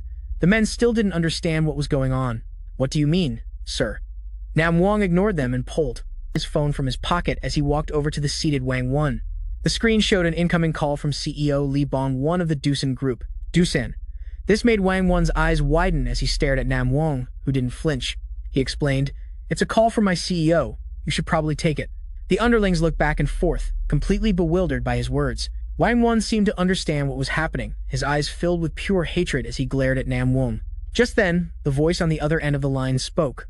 Long time no see, little brother. Wang Wen's mind drifted back to an old memory. A car was speeding down the highway. He was on the phone, praising someone. You handled that perfectly. I'm on my way now. Sitting beside him, Cha Si-hyuk was looking at his phone. A text from Mizu popped up. Appa, what's this at the house? Just then, Wang Wan asked. You seem a little excited. Is it good news? Cha Si-hyuk didn't hide his happiness. I bought a birthday present for my wife. But I had to work overtime, so I left it at the house. She just opened it. It looks like she really loves it. Wang Wan then asked curiously. I thought you two weren't very close. I never took you for this kind of guy. She must be a really good person to have changed you this much. Cha Si-hyuk confirmed with a gentle, loving smile. Yes, she is. Wang Wan congratulated him. I'm happy for you. It's not much, but you can clock out for the day. You should be there to wish her a happy birthday in person. He then told the driver, please pull over here. The car immediately pulled over as requested, despite Cha Si-hyuk's objections. Sir, you really don't have to do this, he said. But Wang Wan had already reached over to open the car door. With that, he said his goodbyes, see you tomorrow. The moment Cha Si-hyuk stepped out, the car sped away. He was puzzled by Wang Wan's behavior. Then, suddenly, Cha Si-hyuk remembered something. He took out his phone, found Miju's contact, and called her as he walked. Hello, Mizu, let's have dinner together tonight. Meanwhile, back in the car, the driver asked, Sir, will you be all right without Manager Cha? But Wang Wan replied, It's all over now anyway. Having him around would just complicate things. And with that, the car accelerated, speeding down the road. That evening, at a certain port, cars were lined up in neat rows, as if preparing for something. The sound of footsteps was heard as someone got out of a car. It was Wang Wan. An underling respectfully gestured for him to enter, and the two walked on. Under the watchful gaze of the others, they whispered amongst themselves. So this is the one Neville chose. Looks like another dog's been born. Wang Wan strode inside. Li Bong-won, suspended in the air by ropes, spoke up. Is that you, Wang Wan? He replied. It's been a while, big brother. In response, Li Bong-won started spewing vulgar insults. You son of a bitch. Do you really think you can handle the fallout from this? If father finds out, you won't live to see another day. Wang Wan didn't deny it. That's right. Father always did love you, the firstborn son. If father knew, he'd definitely raise hell, wouldn't he? But brother, he said, do you really think father is still alive, now that things have come to this? Realizing the implication of his words, Li Bong-won questioned in disbelief. That's impossible. You couldn't have done this on your own. Who? Who put you up to this? Wang Wan took a handkerchief from his jacket pocket. As he wiped the blood from Li Bong-won's face, he explained, the Neville family chose our Doosan construction to be their representative for the South Korean branch. You and father turned them down. Didn't you? Wang Wan continued. After you rejected them, they came to me with an offer. They said they would make me the chairman. Understanding everything, Bong-won couldn't help but curse him. You crazy son of a bitch, are you planning to just hand the company over to that royal clan? But Wang Wan stated firmly, without me, this company would have crumbled to dust long ago. Looking at the men outside, he continued, you of all people should know the price of defying them, right? And I couldn't let you look down on me for my entire life, could I? You've had the privilege of enjoying so much until now. This time, it's simply my turn. You can think that. Then, Wang Wan leaned in close to Li Bong-won and whispered something. He said, you don't even know what it's like to be looked down on. Do you? Well, I'll make sure you live with that feeling etched into your memory for the rest of your life. Finally, Wang Wan let out a savage laugh. You bastard. After that, he ordered the man next to him to begin. The man asked, should I do the left hand or the right hand? Li Bong-won, terrified, tried to stop them. What? Wait. But Wang Wan showed no mercy and ordered. Start with his legs. He turned and walked away. Either side is fine. Ignoring Bong-won's desperate screams. Wait, Wang Wan. It's your fault, Wang Wan. He didn't even turn to look back once. The hopeless screams of his brother still echoed in his ears. You're wrong, you bastard. Wait, stop. Hearing the endless cries of pain, Wang Wan covered his face, a slight smirk playing on his lips. Then, Wang Wan burst into loud laughter, the sound echoing throughout the space. He laughed with such satisfaction. It felt so good. The subordinates outside saw this and stammered, Congratulations, Chairman. Then, the whole group shouted in unison, Congratulations, Chairman. Returning to the present, the voice on the other end of the line spoke. That's right. You're absolutely right. The subordinates from both sides stood by, watching the situation unfold. Now, it's simply your turn. Li Bong-won on the other end laughed cheerfully. Well then, have fun. Cha Si-hyuk's blood-stained face remained cold, his final words sounding like a death sentence for Wang Wan. You son of a bitch. Hearing this, Wang Wan's face filled with terror. Outside, tall skyscrapers were illuminated by light and traffic bustled on the streets. Crowds of people also hurried past the entrance of Lee's company. Besides the sound of the crowd's bustling footsteps, no one noticed what was behind the revolving glass doors. A barrier separating the ordinary from the extraordinary, a stark contrast to the world outside, the normal and the massacre inside Wang Won's company. His subordinates all lay in pools of blood. The scene shifts to Wang Won's office. Standing before him is Cha Si-hyuk. He slowly begins to explain. It took me a whole 55 years to climb to this position. As he spoke, he placed his hand on his nameplate. Then, Wang Won fell silent for a long moment before clutching his nameplate. Cradling it in his hands, he continued, "Do you know what this nameplate means?" Cha Si-hyuk remained silent, but he continued to cradle the nameplate as he spoke. "Ever since I was a child, I always wondered about the image of a tall man sitting behind a desk, with his nameplate. I never understood why my father cherished such a tiny nameplate so much. You see, my father was the leader of a small organization that specialized in debt collection for companies," Wang Won recalled. He remembered the golden badge pinned to his father's suit jacket. Powerful figures in the business and political worlds highly valued his abilities. They gave our organization their full backing. Thanks to that support, we became the first assassination company in South Korea. The image of a massive skyscraper piercing the night sky appeared in his mind. Then, Wang Won recalled an image of himself at 17. In the young boy's hand was a sharp knife. And of course, I've been holding a knife since I was 17. A second image appeared. The enemies he had killed with his own hands that year sprawled at his feet. From then on, I slashed, stabbed, and cut through everything to grow up.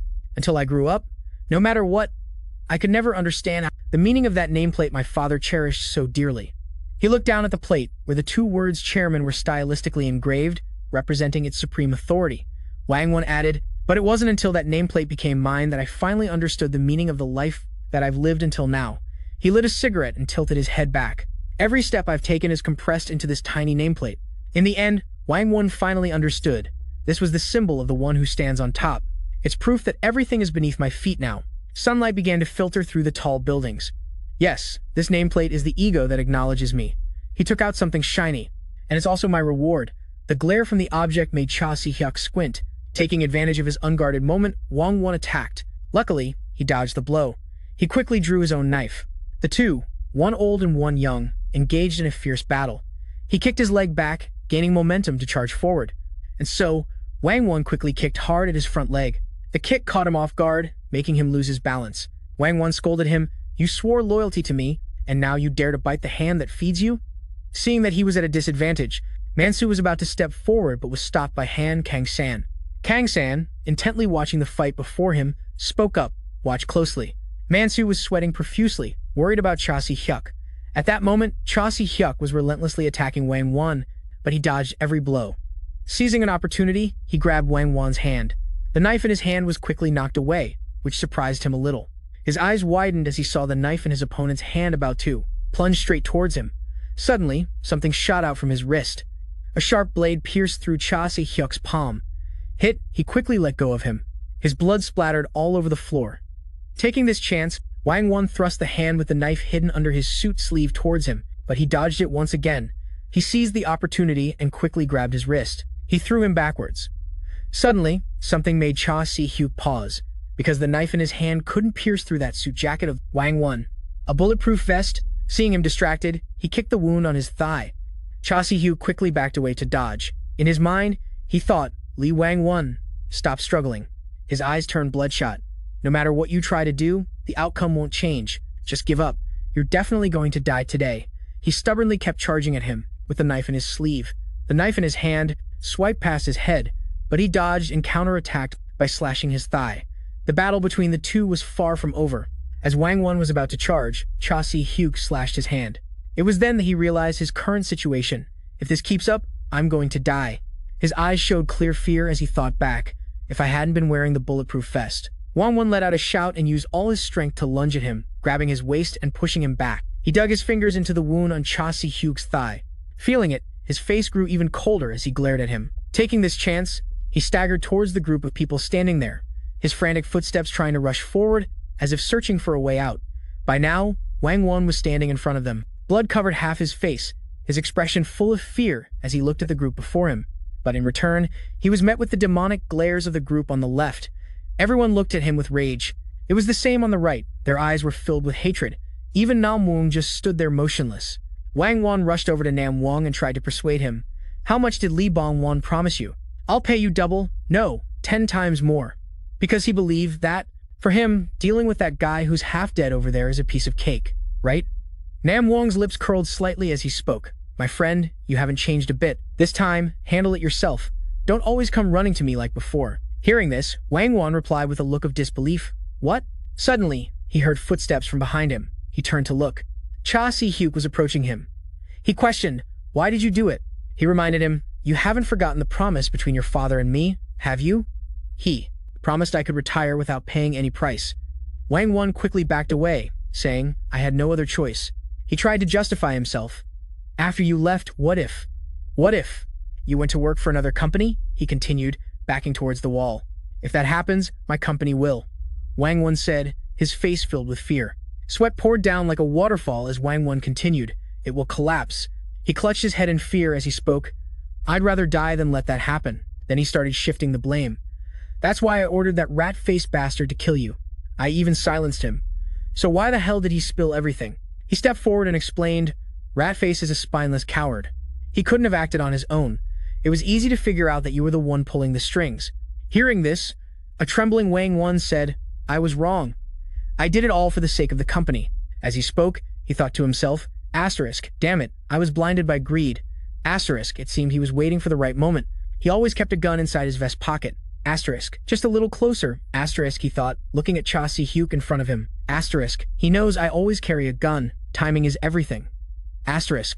With that thought, Wang Wan screamed frantically. Somebody, stop him. I can pay 1 billion. No, 10 billion. The only reply was Cha Si-hyuk's voice. There's no one left in this world who can stop me. As Wang Wan backed away in fear, he continued, because the only person who could have stopped me. Every word from him cornered Wang Wan against the wall. His vicious face was now right in front of Wang Wan. Was already murdered by you. With a crazed, inhuman smile, Wang Wan pulled out his gun and aimed it straight at him. But suddenly, blood spurted from his neck. He tried to pull the trigger, but the gun wouldn't fire. Perhaps it was out of bullets. He glanced down at the knife lodged in his neck, his eyes widening in utter disbelief. In his final moments, Wang Wan's long life flashed before his eyes, like a film. 3. Director Lee Chang-ju. The figures of 2 young boys appeared. Their father walked over and patted only the older brother's head. He completely ignored the younger brother, who watched his father's retreating back. But the man never once looked back. Growing up, the boy was always on his own, lonely and uncared for. When he grew a bit older and went to see his father, he saw the extreme anger his father held for him. The light seemed to shine only on his older brother, while he was merely an insignificant shadow. He walked out of the office, sorrowfully watching the 2 of them laughing happily together. His father always doted on the older brother, meticulously taking care of his every need. Meanwhile, he always stood in a corner, secretly watching their happiness. All he ever got from his father was hatred. The man even threw a nameplate at his head. He would yell angrily and chase him away. Whenever they met, all the man's anger was unleashed on him. The gash on his forehead from his father bled continuously. Then he recalled a time they went carp fishing. His father's and older brother's baskets were always overflowing with fish. The 2 of them walked ahead, chatting happily, while he trudged along alone behind them. He glanced down at his own basket. It was completely empty, without even a single fish. They paid no mind to his existence, continuing to walk and chat amongst themselves. The younger brother always trailed behind alone, and with each passing day, his hatred for them grew stronger. In that moment, the image of the 3 of them appeared before him. Wang Wan's eyes blazed with anger at the blatant favoritism. His father looked into his basket, where a single fish was thrashing about. Unexpectedly, his father approached him and asked, Han Wang Wan, are you hungry? His voice was gentle. You haven't been home in a long time.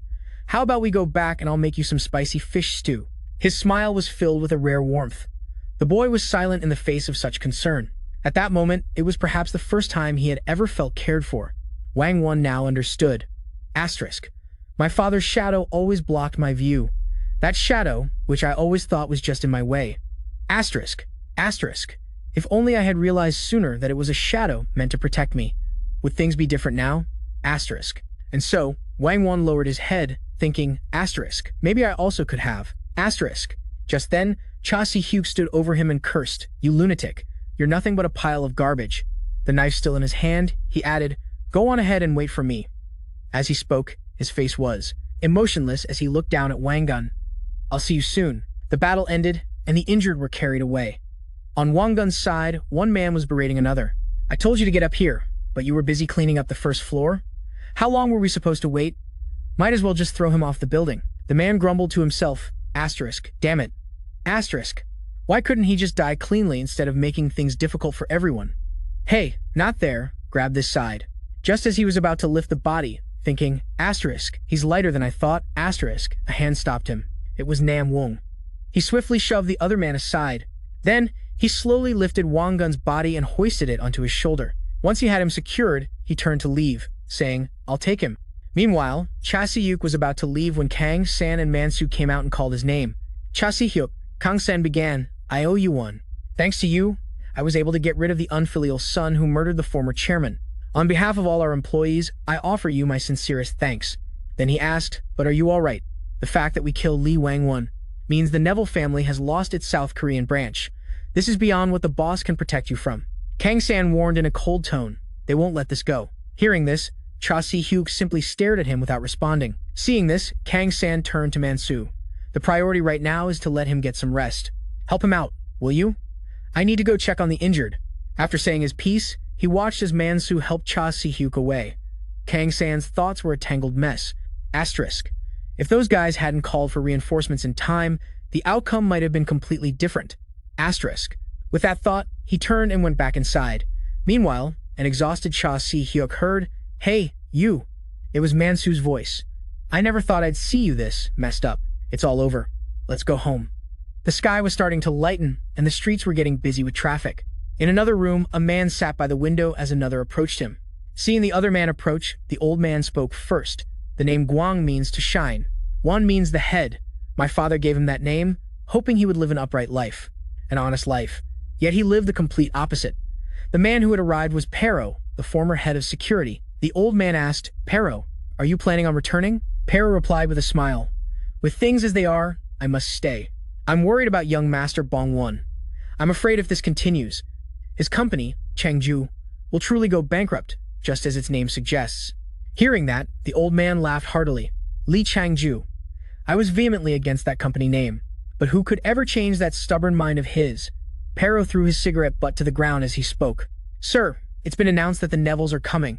The old man was aware of this. Yes, I was only able to stop them once with my influence. This time, they will certainly come. He remarked, it seems we've been caught in our own trap. It seems Cha Si-hyuk's suffering is far from over, he said. The two men looked out at the brilliant morning sunrise. Scene change, Dosan Group headquarters. At a Dosan affiliate, the employees were in an uproar, spreading the news. Chairman Lee Wang-won of Dosan is dead. Over at the Han Power subsidiary, the news had also arrived. In just one day, Red Shirt toppled the entire company. Upon hearing this earth-shattering news, the employees erupted into chaos. Get Director Lee Bong-won on the phone, now. We have to be the first to make contact. Scene change, the Greenstone Hotel, London, England. Someone was reading a newspaper in their hands. Interesting, they remarked. The person continued, Red Shirt, the notorious assassin from South Korea, has caused the collapse of the Neville family's branch in South Korea. This is certainly causing a stir. I never imagined the one to challenge the Nevilles would be our very own Cha Si-hyuk. The young woman reading the report couldn't help but sound amused. Indeed, the scene shifts to the Neville family estate. A man resting his chin on his hand asked, Is everything in this report true? The person across from him confirmed, yes. The incident began when Lee Wang-won murdered Cha Si-hyuk's wife. After his request for Cha Si-hyuk's assassination was denied, he took matters into his own hands. A woman spoke up with a hint of irritation. That fool ended up creating this enormous mess. Now, the Mark of Gradle is meaningless, and we have no further obligations. I had to continue protecting them, but others thought it was the right call. After all, Neville's South Korean branch has already collapsed. We can't just sit back and watch. Finally, the group decided to call the Hounds, saying, We'll let them meet an old friend. Scene change. Now, there are 3 badges placed on a table. A group of men are kneeling, begging Bong-won, I was wrong, don't do this. Listen to me. But Bong-won didn't listen and cut in. 3 badges. His voice was deep and somber, deceiving that clueless Kwang-won, luring him into offering the entire company to Neville, and yet, you all still thought that wasn't enough. Did you really trade 3 badges for my father's death and one of my legs? Bong-won, resentfully, pointed down at the table. Just for 3 badges? 2 old men knelt down, making excuses. We only did what was necessary for the company. You know what happens when you go against the Neville family. And the old man agreed with that idea. That's right, Bong won. It's late, but now is the time to prove our loyalty to Neville. Even if we have to promise more money than Wang Won ever offered, we must give it. His voice was firm. We have a communication network. It will surely be of help to you. However, Bong Won casually denied it. No, that's not it. He reminded them, instead of worrying about me, why don't you spend your remaining time praying for yourselves? Because your end is coming very soon. As he finished speaking, Bong Won's subordinates surrounded the old men. Even so, one of them stubbornly questioned him. Can you really bear the consequences of opposing the Neville family? Bong Won looked out the window and answered indifferently. You know, I've already lost everything to them. So what else do I have to be afraid of? After saying that, he lit a cigarette and took a puff. Inside the room, the men began to take care of business. Only Bong Won's thoughts remained. I will wait here for you, Deneville. Time passed. Night began to fall. In a brightly lit building, the elevator indicator stopped on the 97th floor. 7 people arrived with some purpose. Seeing them approach, 2 guards immediately opened the door to greet them. The first person to enter immediately raised both of his hands. Then, one by one, everyone who entered had to be scanned and checked. A moment later, a guard announced that there was nothing unusual. This way, please. After speaking, the 2 guards led the group to their destination. One of them complained as they walked, do we have to be checked so thoroughly every time we come up here? What a pain.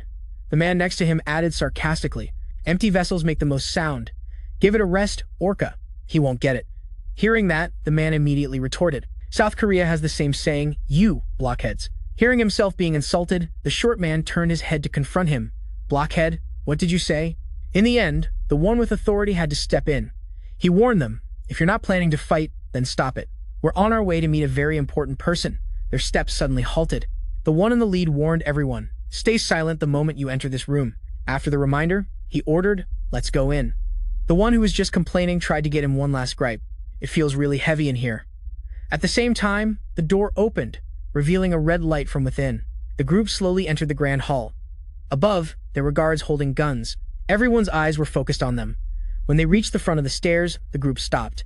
3 seconds later, they bowed respectfully. We greet you, Master. Above them, 4 people were seated. The person sitting in the middle spoke, I know everything. The mark has fulfilled its role. As he finished speaking, he thought of Cha Si-hyak, who was resting at home after yesterday's battle. On his neck, he had a tattoo of a scorpion, and the men who had just entered all had the same tattoo on their bodies as him, just tattooed in different places. The man's voice continued to ring out steadily. However, you still have a debt to pay. He then gave the order, Hounds, you are permitted to eliminate Cha Si-hyuk. The leader of the group accepted the order, understood, Lord Neville. He coldly repeated to his subordinates. Everyone heard that loud and clear, right? Our target this time is Cha Si-hyuk. After hearing the new mission, none of them could hide their excitement about meeting this old friend again. This promises to bring many exciting things to look forward to. And how will the story continue? Let's find out in the next installment on the Manhwa channel. Don't forget to hit the like button and subscribe to the channel to be the first to watch. 1 week later, the weather was gloomy, with rain pouring down at Incheon International Airport, South Korea. Wheels skidded on the runway, a sharp screech tearing through the dark sheet of rain. Someone's footsteps quickened amidst the bleak scenery. Vice Captain Deathface spoke up. Has everyone compiled the list of targets to be eliminated? Following behind him was Kamiyasen. Vice Captain Deathface continued, before the captain arrives in Korea. Within 1 week, all those who dared to confront the Neville family, including Cha Si-hyuk, Du Yi-chang and Van Kai also followed behind them. He snarled, kill them all. In the pouring rain, the Neville family's special task force walked proudly, looking as if they could fight at any moment. Meanwhile, in a cold room, Lee Bong-won stared intently at the tanto in his hand. He began to clean it carefully. A knock came from outside the door. Lee Bong-won gave a faint smile. Isn't this boring? We're friends. What's with this young master business? He looked around and said softly, it's been a long time, Baido. He took out a cigarette and held it in his lips. Han Kang-san, beside him, spoke up, with the department head back like this. I feel much more at ease. Baido came over and placed a hand on his shoulder. His voice was steady. Do I have to be so serious just because I'm in front of the young master?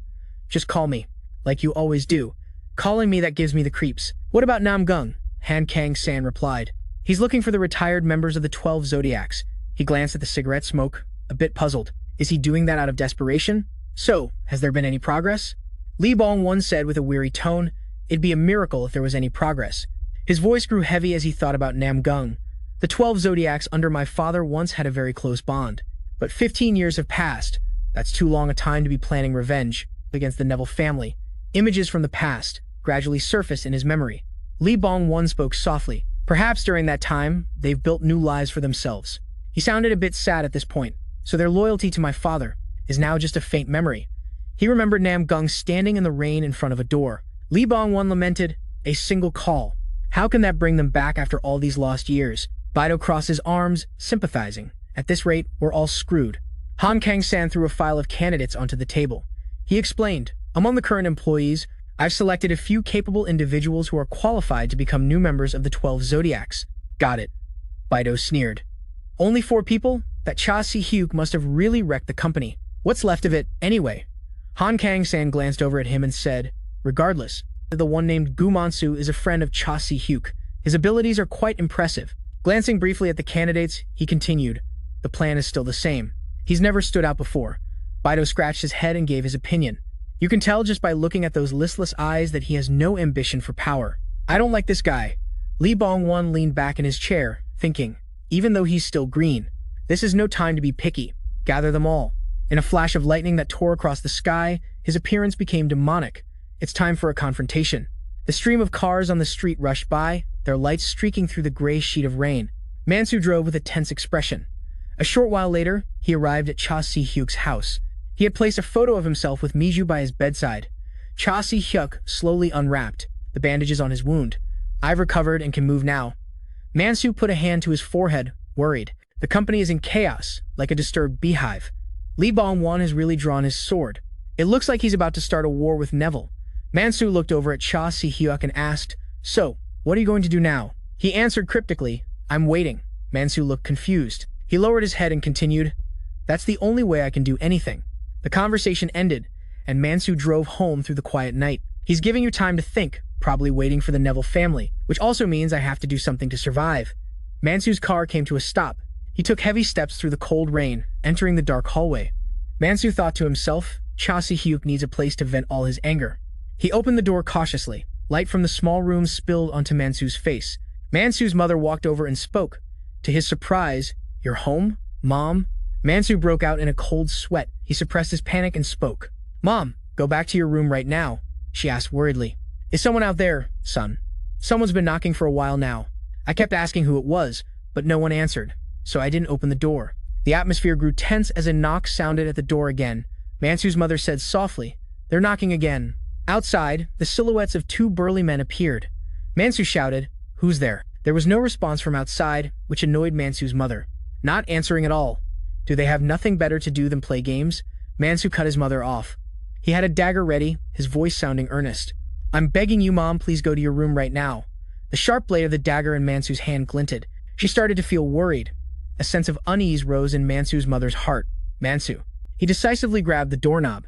At the same time, the shower in Cha Si-hyuk's house turned on. He let his mind drift under the cool water. A moment later, Cha Si-hyuk reached out and turned off the shower. As he walked and dried his body, a card on the table suddenly glinted. It caught his attention. Cha Si-hyuk's eyes suddenly widened in alarm. On the table was a card with an image of 3 swords crossed together, and a circle in the middle. He picked up the card. He turned to look at the vibrating phone on the table. Someone was calling. Cha Si-hyuk answered, listen, what's going on? The silence on the other end of the line made him wonder. Hello? He glanced at the card in his hand, which read, beware of the hounds. In the silence, a voice from the other side rang out, long time no see. His eyes widened as the voice spoke. Cha Si-hyuk listened in silence. I guess I should call you Assassin Cha Si-hyuk now, right? Kamiya Shin sneered. I have a friend who's so honest he doesn't even bother to lock his phone. Thanks to him, I was able to contact you. How boring. Cha Si-hyuk calmly asked, Kamiya Shin, where are you? The voice on the other end sounded a bit surprised. You still remember my voice? That's right. You're not allowed to forget us, he continued, his body covered in a red liquid. You see, we're in Korea. Thanks to Grandale, you've lived peacefully for 15 years, haven't you? During that time, you even got married and enjoyed all sorts of things, Kamiya Shin mocked. You've lived a happy life all this time, he growled with an amused expression. Now, it's time for you to die. The call ended. Just then, Cha Si-hyuk threw on a coat and walked out. He swiped his screen and called Lee Bong-won, but Cha Si-hyuk maintained his frighteningly cold demeanor at Lee Bong-won's private residence. The old man picked up the phone. What is it? Cha Si-hyuk replied, I'm sure you already know. Lee Bong-won gripped the phone tightly in his hand as his voice rang out. The Neville family's hounds have started to move. Han Kang-sang and Bio Jun also listened in silence. I don't need to spell it out for you to know what this means. Yes, Lee Bong-won replied calmly. It seems our objectives align once again. What should we do? Cha Si-hyuk opened his car door in the pouring rain. The one they want is me. If they can't find my location, they'll come up with a plan to lure me out. So, I need to ask you for a favor. The old man fell silent. He observed the black card in his hand and then spoke up. Instead, there's a place you need to go. Cha Si-hyuk's gaze was indifferent, and send people there. He enunciated each word over the phone. The stronger, the better. Back with Mansu. He decisively grabbed the doorknob and pushed it down. Mansu stared blankly at the group of people outside. Outside stood Han Kang-sang and two other men. He hesitated. What brings you here? He replied, Cha Si-hyuk asked me to come. He said to take you and your mother to safety. Han Kang-sang urged, we need to leave immediately. Mansu was flustered. Why so suddenly? He froze when he heard the man's next words, the hounds have appeared. The heavy rain made the atmosphere even more suffocating. Mansu's mother tugged on his arm, asking, Mansu, what is it, son? He said softly. Mom, please put on a coat. Mansu's face turned ice cold. I'll explain later. Elsewhere, Kamiya Shin held Kim Hae-soo's employee ID card. He sat across from a barely breathing Kim Hin-soo, a corporate employee. Kamiya Shin crushed the ID card with amusement. Interesting. Kim Hin-soo wheezed, begging, spare me. I've already told you everything I know. He brushed it off. Not that. What? Kamiya Shin's eyes widened menacingly. Did Cha Si-hyuk really never mention me? All this time? There's no way he completely forgot about me. We were very close. Kim Hin-soo looked up at Kamiya Shin. He suddenly spoke up. I know. You're either a liar or just a bad person. You obviously remember but are pretending not to. Kamiya Shin said with a thrilled tone. You're going to die anyway. This world doesn't need a liar like you, right? Kim Hin-soo dragged his bloody hand, stammering. I've told you everything. Kamiya Shin mercilessly smashed his fist into his face. He growled, Are you sure? Kim Hin-soo forced out each weak word. I'm sure. I heard it with my own ears, Kamiya Shin asserted. If that's the case, then you must have heard it from the person. He exuded a ferocious, suffocating aura. What's my name? Kim Hin-soo gasped for air. Please, spare me. Kamiya Shin tightened his grip, making it impossible for him to breathe. He sighed, speaking in a bored tone. If you don't know, just say you don't know. Why bother pretending to remember? You're a bad person because you tried to deceive me. Too bad. Kamiya Shin's face turned savage. I hate bad people. The veins on his arm bulged powerfully. Kim Hin-soo could only struggle weakly as he was choked by Kamiya Shin's large hands. The rain outside still hadn't let up. Pattering sounds echoed in the downpour. Han Kang-sang's group began to move through the cold night. Mansu, carrying his elderly mother on his back, asked, Where are we going? He explained, The main gate is too dangerous. Han Kang-sang turned back. He urged, I have a car waiting. Just try to make it there. He replied, I understand. They moved in a hurry. Led by Han Kang-sang, the slightly long distance began to tire them out. Wen Kai watched from above, smirking. Look at them run. Just like a bunch of ants. He lowered his binoculars. Wen Kai's smile reeked of bloodlust. At this rate, I really want to just stomp them to death. Back with Han Kang-sang's group, he suddenly stopped. They were now surrounded. One of them called out, Wen Kai has found the target. Worth the money, indeed. Han Kang-sang grew worried. Bayo Jen faced them smugly. Hey, old man, your joints must be all worn out. Don't bother running around uselessly. The man flashed a grotesque smile. Don't make me go easy on you. Mansu was stunned. How is this possible? Han Kang-sang couldn't help but wonder as well. How did they find our location? Lee Bong-won called Cha Si-hyuk's number. The old man said softly, Leave Gu Mansu to us. From the other end of the line, he raised his voice, making Lee Bong-won hesitate. Everyone, listen up. Amidst the night, loud with the sound of rain, Cha Si-hyuk's voice rang out through the phone. They aren't ordinary assassins. It might be different in Korea, but the old man's expression darkened when he heard the phrase, the fangs of Neville, are incredibly sharp. It's best to avoid a fight unless you gather more men. At the same time, at Han Kang-sang's location, he calmly gave an order. Everyone, go on ahead. The bald man behind him was bewildered. Yes? What did you say? Han Kang-sang explained. Judging by how they knew our exact location, it seems someone else is watching us. Hurry and go, before that person joins the others. Mansu hesitated, section chief. He spoke up, Gu Mansu. Han Kang-sang's voice was grave. Think about your mother. He squeezed his eyes shut. Mansu turned and left. He didn't forget to add, I'll definitely call for help. Han Kang-sang remained calm as he watched Mansu hurry away. He left everything to his comrades behind him. Diabero looked in Mansu's direction. He yelled, "Hey, Anka, that bastard is getting away." He frantically pointed forward. "At this rate, we'll be too late. Let's hurry up and kill these bastards, then catch that guy." Dante Anka, who was beside him, spoke up, reminding Diabero about their no fighting on Sunday rule. "Today is a no fighting day." Diabero lunged forward and grabbed his collar. "What the hell are you talking about? Don't you know how much money I spent on Van Kai? Just to get intel behind the vice captain's back?" He grumbled irritably. "That guy is Cha Shihyuk's friend. We have to take him hostage." Han Kang-sang carefully observed the situation. He thought to himself, for some reason, that big guy isn't making a move. Looking over the 8 people, Han Kang-sang concluded, "According to the data, that guy is Diabero, the weakest of the hounds.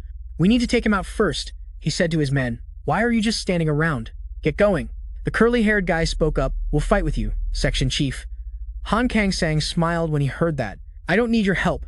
I'll take out the small fry first," he calmly stated his plan. "After that, you guys and I will take down the big guy." His underlings shouted in unison, "Understood." Diabero walked off grumpily, cursing, "Fine, I'll do it, but if this goes south, you're the one paying for it." He kept running his mouth while Dante Anka emotionlessly said, "If it goes south, it's all your fault." He pulled out a sharp, black dagger. "Time's up." Diabero strode forward aggressively. "Hurry up and die, you pieces of trash." Han Kang-sang was also in a ready stance with his weapon in hand. "We'll see."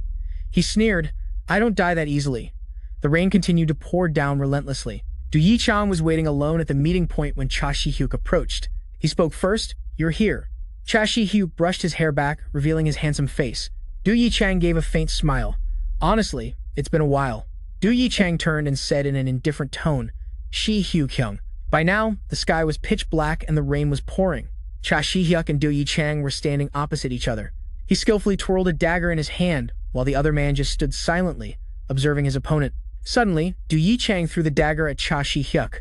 Seeing him dodge it, he launched another attack. Cha Shihyuk's eyes sharpened as he watched the daggers flying towards him.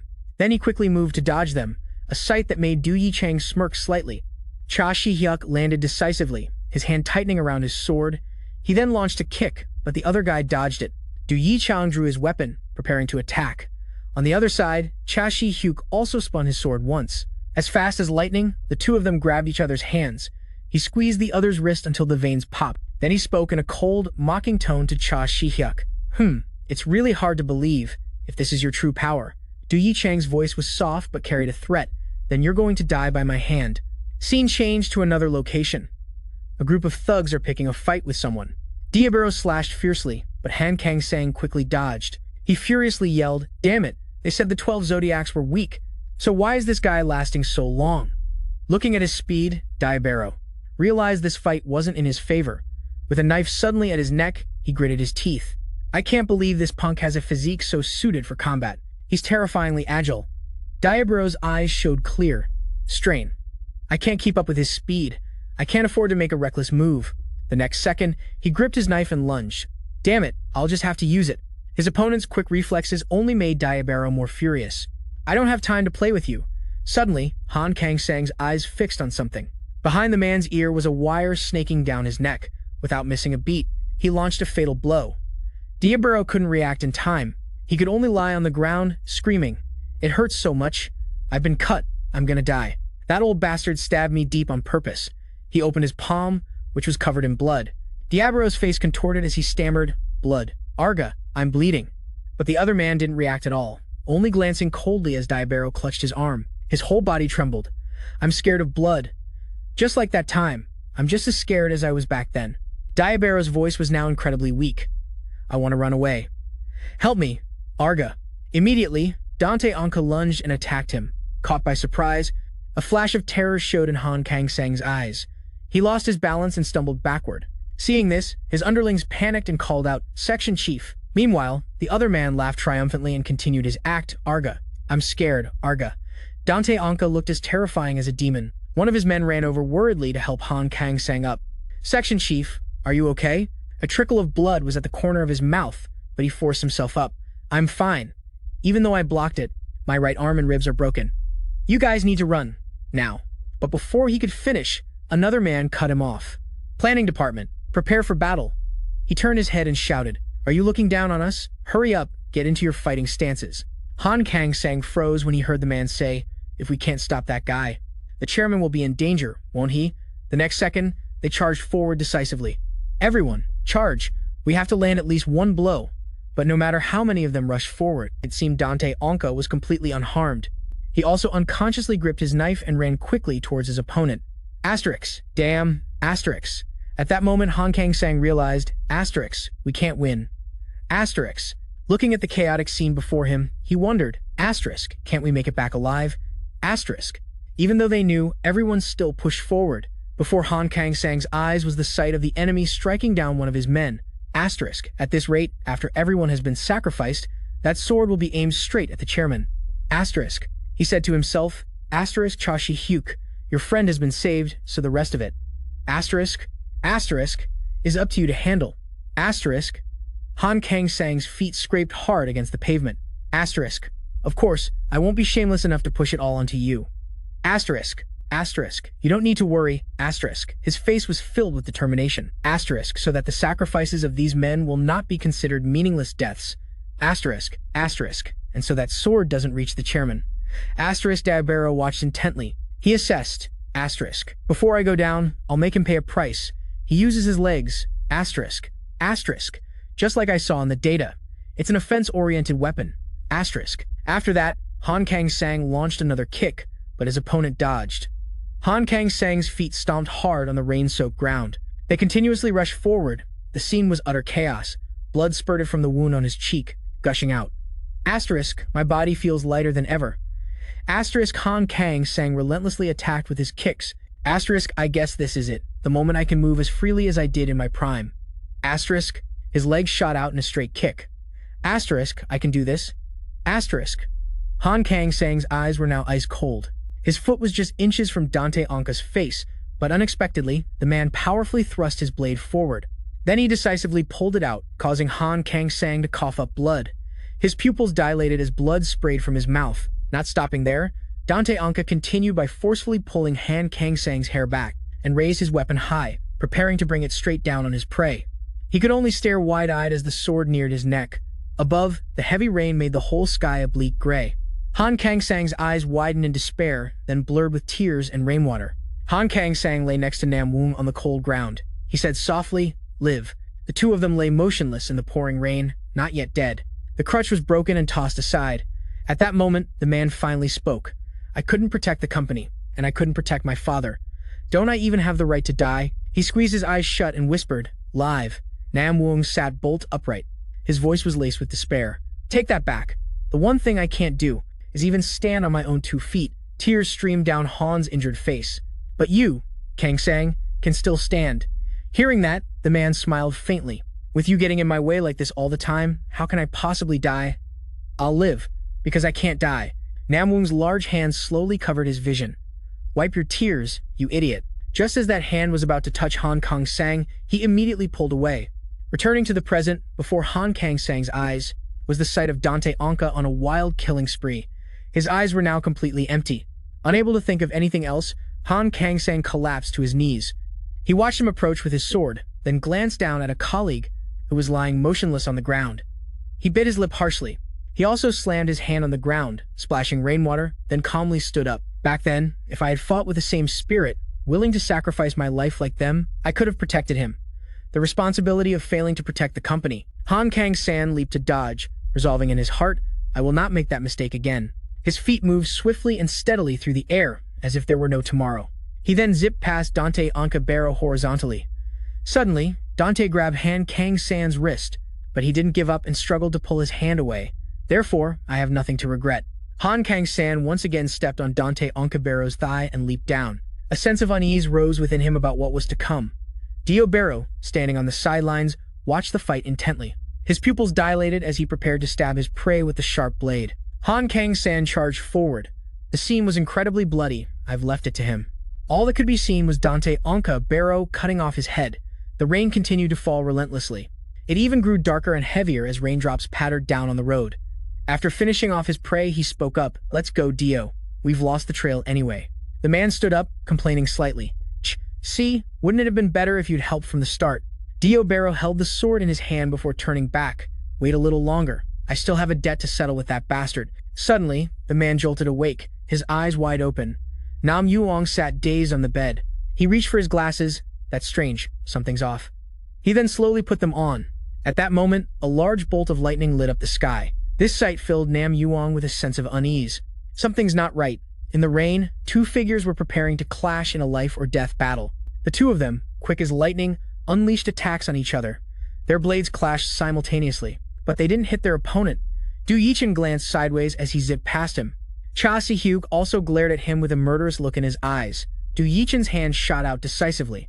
He launched a kick straight into his abdomen. A flash of surprise appeared in Cha Si-hyuk's eyes. First, Du Yichen made a beautiful slash with his knife, but he quickly ducked to dodge it. His leg tried to land a kick on his opponent just as Du Yichen's blade was about to touch his hand. Cha Si-hyuk pulled his hand back. He then spun the knife once to get a better grip. The blade grazed past his face, making even Cha Si-hyuk marvel. What a style. Using distinct feints to make the opponent make a mistake. While dodging Do's kick, Yichan, he analyzed, accumulating advantages little by exploiting combat errors. 2. Cha Si-hyuk was shocked as he was kicked in the face. The risk from over-the-top moves is compensated by the flexibility, he thought as he was sent flying by the kick.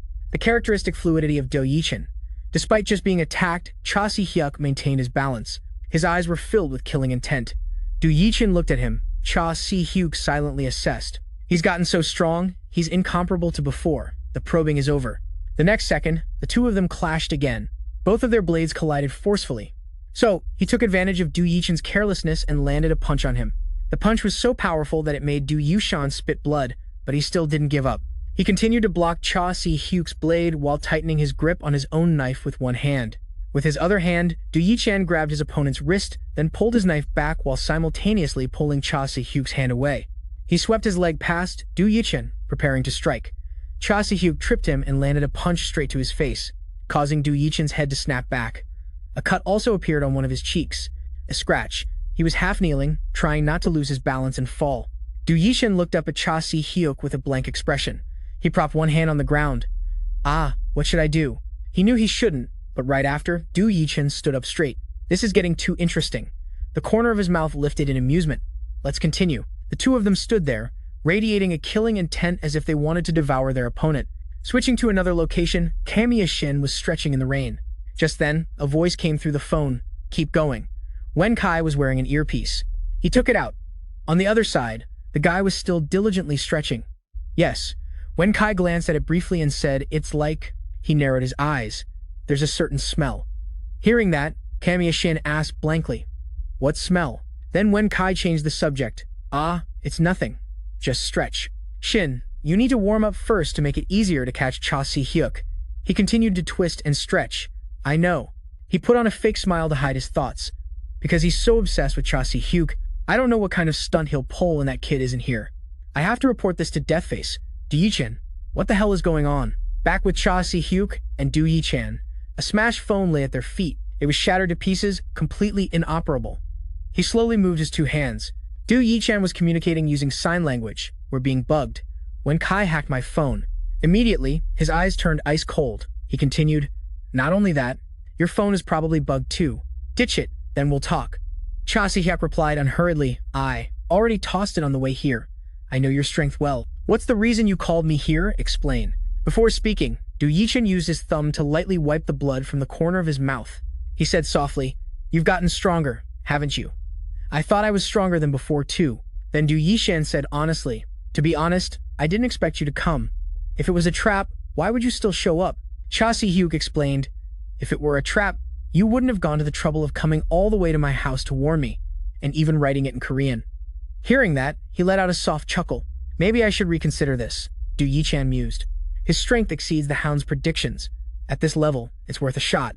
Let's assume if the outcome is ambiguous, we'll act like it never happened. Then, he put on a friendly smile. In many ways, this is quite fortunate, but he thought to himself, I was planning to kill him. Du Yichen's next words made Cha Si-hyuk curious. I have some good news. He carefully recounted, the captain is busy with a mission, so he'll only be joining next week. Right now, the commander is Vice Captain Deathface. Du Yichen raised his index finger and continued. As a result, the hounds are in complete chaos. For example, Cha Si-hyuk is the top priority target. His voice dropped dangerously. But Deathface is prioritizing the elimination of Lee Bong-wol, the one who just returned. Seeing that he was still confused, Du Yichen explained, because he is a potential threat. He analyzed thoroughly. with his background as the rightful heir of Dosan and his immense financial power. If he manages to win over both domestic forces and the anti-family factions, bit of Neville abroad, Du Yichin tilted his head slightly. It'll be a real headache. He mentioned him again. That's why Wen Kai and Deathface aren't telling the other members. Your location. Cha Si-hyuk listened intently, not missing a word. Because if something unexpected happens, the entire plan will be ruined. He waved his hand. We have to take advantage of this discord. He gripped the tracker in Du Yichin's hand and said decisively, "Well, the captain isn't here. Right now is our only chance." Cha Si-hyuk glanced at the two items, the tracker and the satellite phone. As he drove, he thought, "From now on, I'll contact you through these." The tracker can only monitor the locations of Kim, Yasin, and Orga. His gaze was firm. Dio will definitely be with Orga. The others are too sharp, so I couldn't plant any on them. At this point, Cha Si-hyuk asked softly, "I don't understand why you're helping me." He simply replied nonchalantly, "The issue between you and the hounds doesn't concern me." Du Yichin stabbed his knife into the ground. "You know I hate Korea and Netflix." Then, he reached up to massage his neck. "If both sides are equally terrible with my personality." He remained silent, listening to every word. Du Yichin's eyes looked empty, yet they were incredibly dangerous. "I won't be satisfied until I've dragged everyone down into the mud with me." Cha Si-hyuk drove through the heavy rain, lost in thought. If what Du Yichin said is true, then this information is very credible. Then Cha Si-hyuk silently judged. But it seems he still holds a grudge against Li Bong. Wool. He then sped up. "I'll just keep that in mind for now, until I'm sure about everything." Outside, the rain poured down relentlessly. They were soaked to the bone, clutching their hands tightly. Tears streamed down Bido's face as he roared. "I won't let you bastards get away with this." They also burst into tears of indignation. "Section Chief, you bastards." Amidst this chaotic scene, Bido yelled, "Hurry up and bring something to cover them. Look away, you scoundrels." Suddenly, his eyes widened as he saw something, a flicker of terror clear in his gaze. It was his silhouette. Meanwhile, two other guys were busy moving the bodies. He gritted his teeth, clenching his fists so hard his veins bulged. Nam Yuong also walked over, leaning on his cane. Seeing his pensive expression, a bodyguard quietly called out, "Chairman," but Nam Yuong just stood there silently, saying nothing. Then, he said to him, "Kang-san, be careful." Nam Wong carefully advised. "The probability of running into them is almost zero, but if by some chance you do, don't get into a pointless fight." Han Kang-san's lips just curled into an unreadable smirk. His voice was full of confidence. "Chairman, no need to worry." As he turned and walked away, Han Kang-san said, "I'm not a little kid anymore. The carefree Kang-san who used to play with you under the bridge." He gave a sinister smile. "That part of me is dead." Before his eyes, one by one, bodies were covered with blood-soaked white cloths in the rain. The two of them quickly covered and cleared them away one by one. Nam Yuong stood with his hands on his hips. Nam Yuong contacted his network nationwide and relayed the message. His voice held nothing but a deadly tone. This time, Dosan's Li Bong gun will personally come looking for him. Du Yichin sat perched on a construction barrier. In the cold, windy rain, he seemed to be lost in thought about something. Du Yichin remembered his conversation with Cha Si-hyuk. He had said, "I've done all I can. Believe it or not, that's up to you." This should be enough of a greeting, right? Du Yichin crossed his arms, probing. "Now, tell me, what happened in Korea while I was gone? Why wasn't it Li Bong won?" He shrugged, confused. "But Chairman, Li Wong won instead." Returning to the present, Du Yichin smiled. He was satisfied with the answer he had deduced on his own, so that's how it is. Vice Captain Deathface's voice came over the communicator from somewhere, reporting.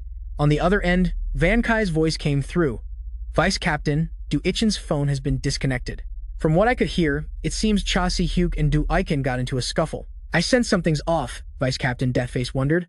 "What about Kamiya Shin?" Van Kai, on his end, glanced at him and said, "You don't need to worry. I'm observing from a distance. How are things on your end?" "Are the preparations complete?" he continued. "But even so, Kamiya Shin is a guy who doesn't listen to anyone. Even I can't stop him from acting on his own." Vice Captain Deathface's voice rose. "Just wait. I'll summon him soon." Van Kai clicked his tongue. "What about Du Yichin's situation?" A subordinate pointed towards a person in a wheelchair. "This is the person you were looking for." Vice Captain Deathface held two thick wads of cash in his hand. He slowly approached. There's still no way to verify for sure. It's dangerous to jump to conclusions. Before hanging up, Vice Captain Deathface instructed, "Keep observing." Van Kai replied, "Yes, I understand." Over here, Uyghur owner spoke up. "What business does a young man like you have with an old man like me?" Vice Captain Deathface beat around the bush. "Walking around without a bodyguard. You could be in danger." The old man chuckled dryly. "You're all just kids. What do I need a bodyguard for?" Deathface then raised his voice. "I'll get straight to the point. Help me keep the association out of this matter. Ugra owner's voice was even. Is that a threat or a request? Vice Captain Deathface explained. After all, the association is a neutral power. According to the treaty, its actions must adhere to principles. If Neville breaks the peace, the association will not sit idly by. He posed a question. That peace, does Korea even need it? If the association had intervened before Cha, Sai-hyuk and Lee Bong-won caused this mess, perhaps peace could have been maintained. Vice Captain Deathface mentioned it with undeniable resentment. That incident happened too suddenly. We didn't have time to respond, yet the association didn't hold those two accountable. As I understand it, the atrocities committed by Lee Wang-go were not authorized by Neville. Therefore, they were deemed justified. At this point, he hesitated slightly. So, it turns out you used your influence on the association. Ugra owner had been listening silently from the beginning. Vice Captain Deathface continued. This isn't just for our sake. If the association gets involved in what's happening in Korea, it could very well ignite a power struggle between the association and Neville. Having said his piece, he turned and walked away. He didn't forget to add a final warning. I hope that the judgment of a former elder like yourself, Ugra owner, won't make the situation worse. The old man suddenly burst out laughing. A chip off the old block? I see. You kids always resort to threats at the drop of a hat, he said calmly. I will make the right choice. The old man cleared his throat. Constantinos, if you don't want the association to interfere, then his voice softened with care. Act discreetly. Vice Captain Deathface pressed his hand to activate his communicator. Are the preparations complete? Meanwhile, in the magnificent Chinatown, Lam Hu's voice sounded annoyed. Finding so many people is a real pain, but since he's Van Kai's friend, I paid attention. She said to the person on the other end, they've probably gathered all of Netview's personnel from all over the country. Vice Captain Deathface's voice rang out from the phone. Gather everyone. He revealed, the money is at the meeting spot. On Kamiya Shin's side, he wondered, still haven't found Cha Si-hyuk's location? Van Kai, sitting next to him, reassured him, don't be hasty. Shin is still trying his best to find him. He raised a question, that Hakim Association or whatever. I heard they have a lot of Chinese connections, but it's taking this long? It's really suspicious. Kamiya Shin's face suddenly darkened. You're not deliberately hiding him from me, are you? Van Kai furrowed his brow, thinking. This kid is losing his cool again. I've already taken the money and provided some indirect information to Dia. With this kid, I absolutely can't. Van Kai felt uneasy. He'll definitely blow things out of proportion. He changed the subject. Shin, what's the one thing we hate the most? Kamiya Shin's eyes turned sharp and cold. Betrayal. Van Kai placed a hand on his shoulder and said softly, deceiving. A friend is called what? Kamiya Shin replied, betrayal. He smiled gently. Look at me, Shin. Do I look like Cha Si-hyuk? He seemed to have calmed down somewhat. Van Kai is Van Kai. I'm sorry for doubting you. Van Kai gave a faint smile. It's normal, I get it. The subordinates behind them whispered among themselves, looking dazed. We're no different from background props. Van Kai looked back and raised his voice. You hear that? My Shin hates traitors. This is your chance to get revenge for Lee Wang-won. A subordinate said in a low voice, we served Lee Wang-won only for the money. We don't have any other feelings about it. Van Kai's voice was even. I don't understand. The guy standing to your right, isn't he your younger brother? He continued. Because that foolish little brother of yours accepted the position to become a new member of Lee Bong-won's 12 Zodiacs. We find it troublesome. Van Kai looked at the kid's sweating face and continued, now do you understand the situation? If this keeps up, that kid, Kamiya Shin's eyes widened with amusement, will become our target. Rooster sneered. You think we're dogs? Are you trying to make us work for free or what? He turned sharply to leave. If there's nothing else, we're leaving. Kamiya Shin leaped towards Rooster. He grabbed the man's arm. Kamiya Shin said softly, don't go. Rooster glared at him, annoyed. Let go. He growled each word, don't. Go. Kamiya Shin squeezed his arm tighter. Rooster cried out in pain, arg. Damn it. He pulled out a knife he had hidden on him. Before Rooster could even make a move, Kamiya Shin unleashed a technique that made the man's face contort. This son of a bitch. Rooster took a direct hit that left him sprawled on the ground. The men beside him were horrified by the situation. Kamiya Shin hauled him up with a firm arm. He said in a menacing tone, the thing I hate most is traitors. Then, Kamiya Shin took a step forward for momentum and unceremoniously threw Rooster outside. He no longer had the strength to resist, only able to lie there and take it. Rooster fell flat in the cold rain. He tried to struggle up, muttering a few curses from his mouth. Damn it. Before things could end, Kamiya Shin slowly advanced on Rooster. The other men also began to draw their knives in case of trouble. Van Kai leaned against the wall and said softly, playing with knives, are we? He heard the voice and looked down to listen as Van Kai confessed. I feel bad, but that guy over there would be pleased. On the other hand, if I stop, I'll feel relieved. But he'd be the one feeling bad. The men were wary of his words. Which side do you choose? Kamiya Shin flashed a cunning smile. Dao jumped up and backed away. Damn it! He swung his knife in a rage. You bastards! But Dao's attack was full of openings. Kamiya Shin easily caught the knife in Dao's hand. He used his incredible strength to crush the man's hand. Then, with his other arm, he delivered a devastating punch to Dao's ribs. The man cried out in pain. Dao dropped to his knees, writhing in agony. Kamiya Shin was unfazed. Normally, 3 to 4 of those would kill someone. He continued to swing his fists with relish. Let's see how long you can take this. Shin could only stare, stunned. Van Kai spoke up, getting back to the main topic. He sat comfortably in a chair and announced, We're short-handed. I want you guys to lighten our workload. Van Kai scratched his head and continued. At least here, you guys are considered the second strongest in Korea. The buzz-cut guy lowered his head in fear. Van Kai slicked his hair back, revealing his cold, steely eyes. So, give us a hand. In the gray night, under a long, drizzling rain, in a dark room, Kamiya Shin had just finished washing his hair. Van Kai leaned against the door, on the phone with someone. Amidst the heavy night, he pensively urged the person on the other end to speak. On the other end of the line was Lam Hugh. She shouted irritably into the phone, Van Kai, what the hell are you playing at? Lee Bonggun has already started making moves. He froze for a few seconds. What? The voice on the other end echoed in his ear. Han Gang-san, Dusan's snake, is dead. Unable to hide her irritation, she continued, The reason seems to be that stupid game you cooked up. As soon as he heard that, the image of a person appeared in his mind. Van Kai suddenly remembered. A seemingly unknown guy with his hair tied in a ponytail was now the one who had revived all of Lee Bonggun's disbanded forces. Ah, the ponytail guy. Lam Hugh continued, Yeah, I can't believe that ponytail guy is the one who rallied Lee Bonggun's scattered forces. If it weren't for him, Lee Bonggun's group wouldn't even exist anymore. She glared, questioning him in the tense atmosphere. Because of that, Lee Bonggun has issued a nationwide summons. People who remember Han Gang-san will probably join too. What were you thinking, starting something like this? Van Kai fell silent, thinking, That guy. I'll call you back. He stared, stunned, as he realized his opponent's true identity.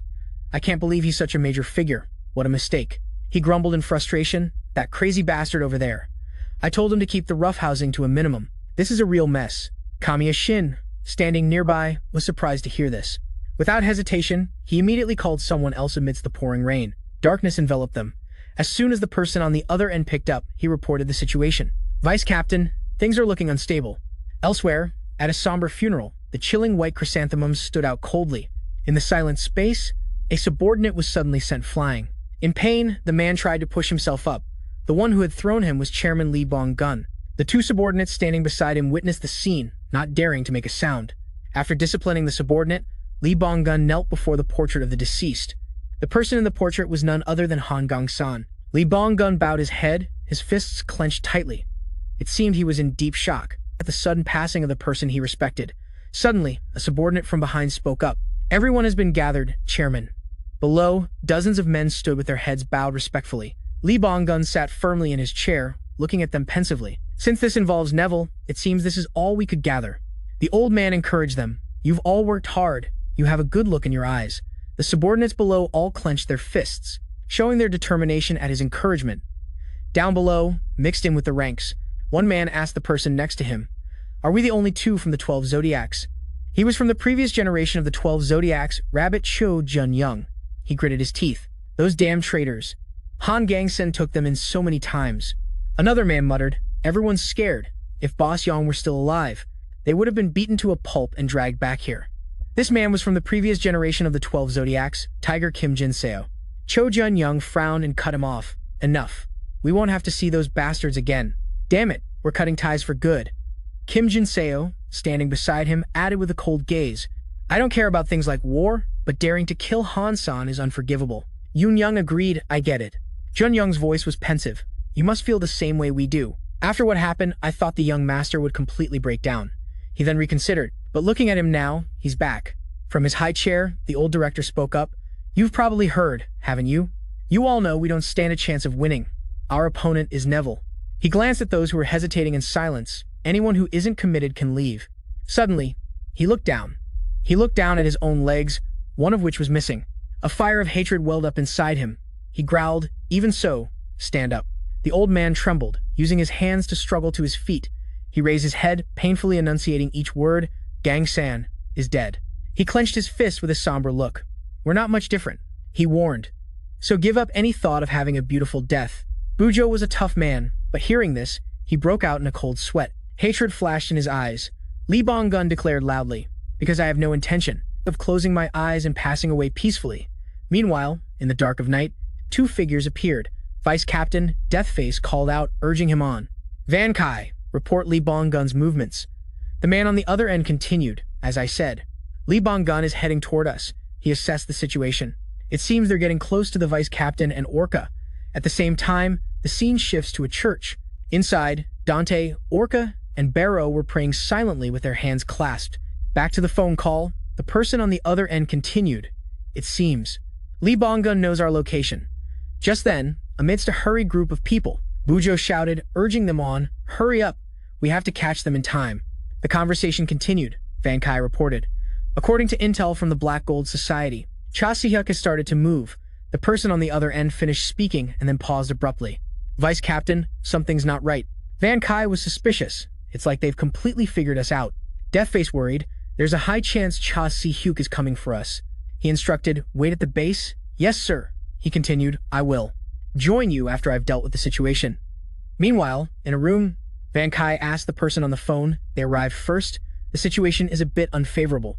The Vice Captain mused, wait. Yes, sir. He'll definitely be here soon. He gave an order, Orca. The other person acknowledged, yes, sir, and then received further instructions. After you're done, rendezvous at the base quickly. He stated firmly, I'm giving you 10 minutes. Orca obeyed, understood, standing before Bujo's men. Du Yichang remarked, Vice Captain, there are quite a few of them. This was Deathface. In a low voice, Du Yichang, this is also a warning. There won't be a third time. Hearing this, Du Yichang fell silent. Bujo stood there, lost in thought upon hearing the name, not letting the thought distract him. Bujo immediately gave the order, everyone, get ready. He instructed everyone not to be afraid. He stepped forward, his eyes burning. He declared, I'll go first. With that, he grabbed his weapon and charged forward. The clang of clashing weapons rang out. He immediately rushed forward to attack the Vice Captain. The old man's knife immediately grazed his neck. Deathface quickly dodged. Bujo growled in frustration at having missed his target. The two sides tore into each other. The battle scene was chaotic, with neither side giving an inch. The Vice Captain drew a weapon from his chest, that fighting spirit. As soon as he finished speaking, the subordinates on the other side charged forward to attack. Deathface and Du Ichin watched as the others charged forward. The Vice Captain's whole body seemed to burn with fighting spirit. He stood defiantly. I like this. On Biro's side, a man swung his knife in frustration. Damn it, he looked back, confused. On. Ka, have you lost your mind? Coming to a church without a weapon? Seeing the crowd rushing him all at once, On Ka let out a loud roar. Just how many times has it been? One man took a devastating punch.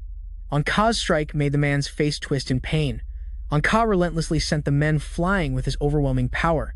There was no emotion in his eyes. On Ca lunged forward, throwing punch after punch. Each blow cut through the air, giving his opponents no time to breathe. From the left flank, Ma Hinu rushed in like a storm. On the right flank, Kim Hun delivered a vicious kick. While On Ca was off guard, their perfect coordination tore through his defensive gap, forcing him to take his first hit since the fight began. But they didn't celebrate. Kim Hun's face remained cold and expressionless. Ma Hinu revealed his killing intent through his sharp gaze. Anka quickly got back into the rhythm of the fight. He struck Ma Hinu straight in the head, making him stagger. The breathtaking fight raged on. As Kim Hun landed a powerful kick, Anka continued his assault on Ma Hinu's face. Not stopping there, he continued to throw powerful punches toward Ma Hinu. Faced with Anka's terrifying power, it seemed fear had begun to creep into him. At the decisive moment, the massive Anka was restrained by two other men. This helped Ma Hinu escape from the jaws of death. We got him! Hold him tight! Kim Hun and Ma Hinu quickly rushed at Anka. He shouted, just like we planned. The current situation didn't seem to favor Anka, as he was held in a chokehold by two men. They strained to hold the lock, enduring with all their might. Hold on, absolutely do not let go. However, they revealed an opening, and Ansei exploited it. He wasn't going to be held for long. He began to counterattack before the other guy could finish his sentence. Take TH on CA easily slammed the two of them to the ground. Despite the situation, Kim Hun and Ma Hinu were still determined to charge. They both rammed straight into Anka's stomach at the same time. Their combined weight and speed sent Anka flying backward. All three of them crashed into the wooden railing. Anka's left hand gripped Kim Hun tightly, while his right hand clenched around Mei-hin Yu. An Se shot back up, his hands still holding the two men. Kim Hun's face was pale as he coughed a few times. An Se used all his strength to hurl both of them backward. Mei-hin Yu and Kim Hun plummeted into a free fall below. An Se quickly regained his balance, realizing he was surrounded. Everyone took a defensive stance with extreme caution. Biro spoke up, "Step aside." Everyone around was stunned. Biro ordered, "You guys handle the ones in the back." From another side, Nam Yuong adjusted his glasses. "This one," Nam Yuong said calmly, "is mine." An Se's face remained completely emotionless. Meanwhile, at another location, Du Ichin had already taken down quite a few people. He looked straight at Kim Jin-seo. His voice was laced with sarcasm. "Looks like half of them are dead already. Shouldn't you step up, old man?" Du Ichin continued to taunt him. "Don't tell me you came here alone, old man. Where are the others?" Before he could finish his sentence, Du Junyoung suddenly dropped down from above. "That's dangerous." Du Junyoung locked his legs around Du Ichan's neck, causing him to stumble. But Du Ichan was still clear-headed enough to swing his knife back at Du Junyoung. Du Junyoung tried to reason with him. "Ichan, stop this. Besides, we can't let you pass." Hearing those words, Du Ichan became enraged. "Even if it's for the chairman, we want to save you." He forcefully knocked Du Junyoung's hand away. "This is getting intense. Everyone, please hit that like and subscribe button to support Manhwa and motivate us to make new videos." In just a moment, Du Junyoung was thrown off of Du Ichan. In that same instant, he had enough time to slip the knife behind his neck. "Du Junyoung!" Kim Jin-seo cried out in horror. Du Ichan! Du Ichan coldly slashed his sharp knife across Du Junyoung's neck. Seeing his comrade collapse, an enraged Kim Jin-seo rushed forward, throwing a punch. But with his agility, Du Ichan not only dodged the punch, but also turned the tables. He slipped behind Kim Jin-seo, delivering a kick that made his opponent lose his balance. Du Ichan followed up with a leg sweep, knocking Kim Jin-seo hard to the ground. He coldly pointed the tip of his knife straight at Kim Jin-seo. Everyone around couldn't help but be stunned by this scene. The sharp tip of the knife was right in front of Kim Jin-seo's eyes. Du Ichan spoke. "Who's saving who here? You should know your place, shouldn't you?" Du Ichan said with a deadpan expression. "You're the ones who taught me that. Have you forgotten?" Kim Jin-seo gritted his teeth.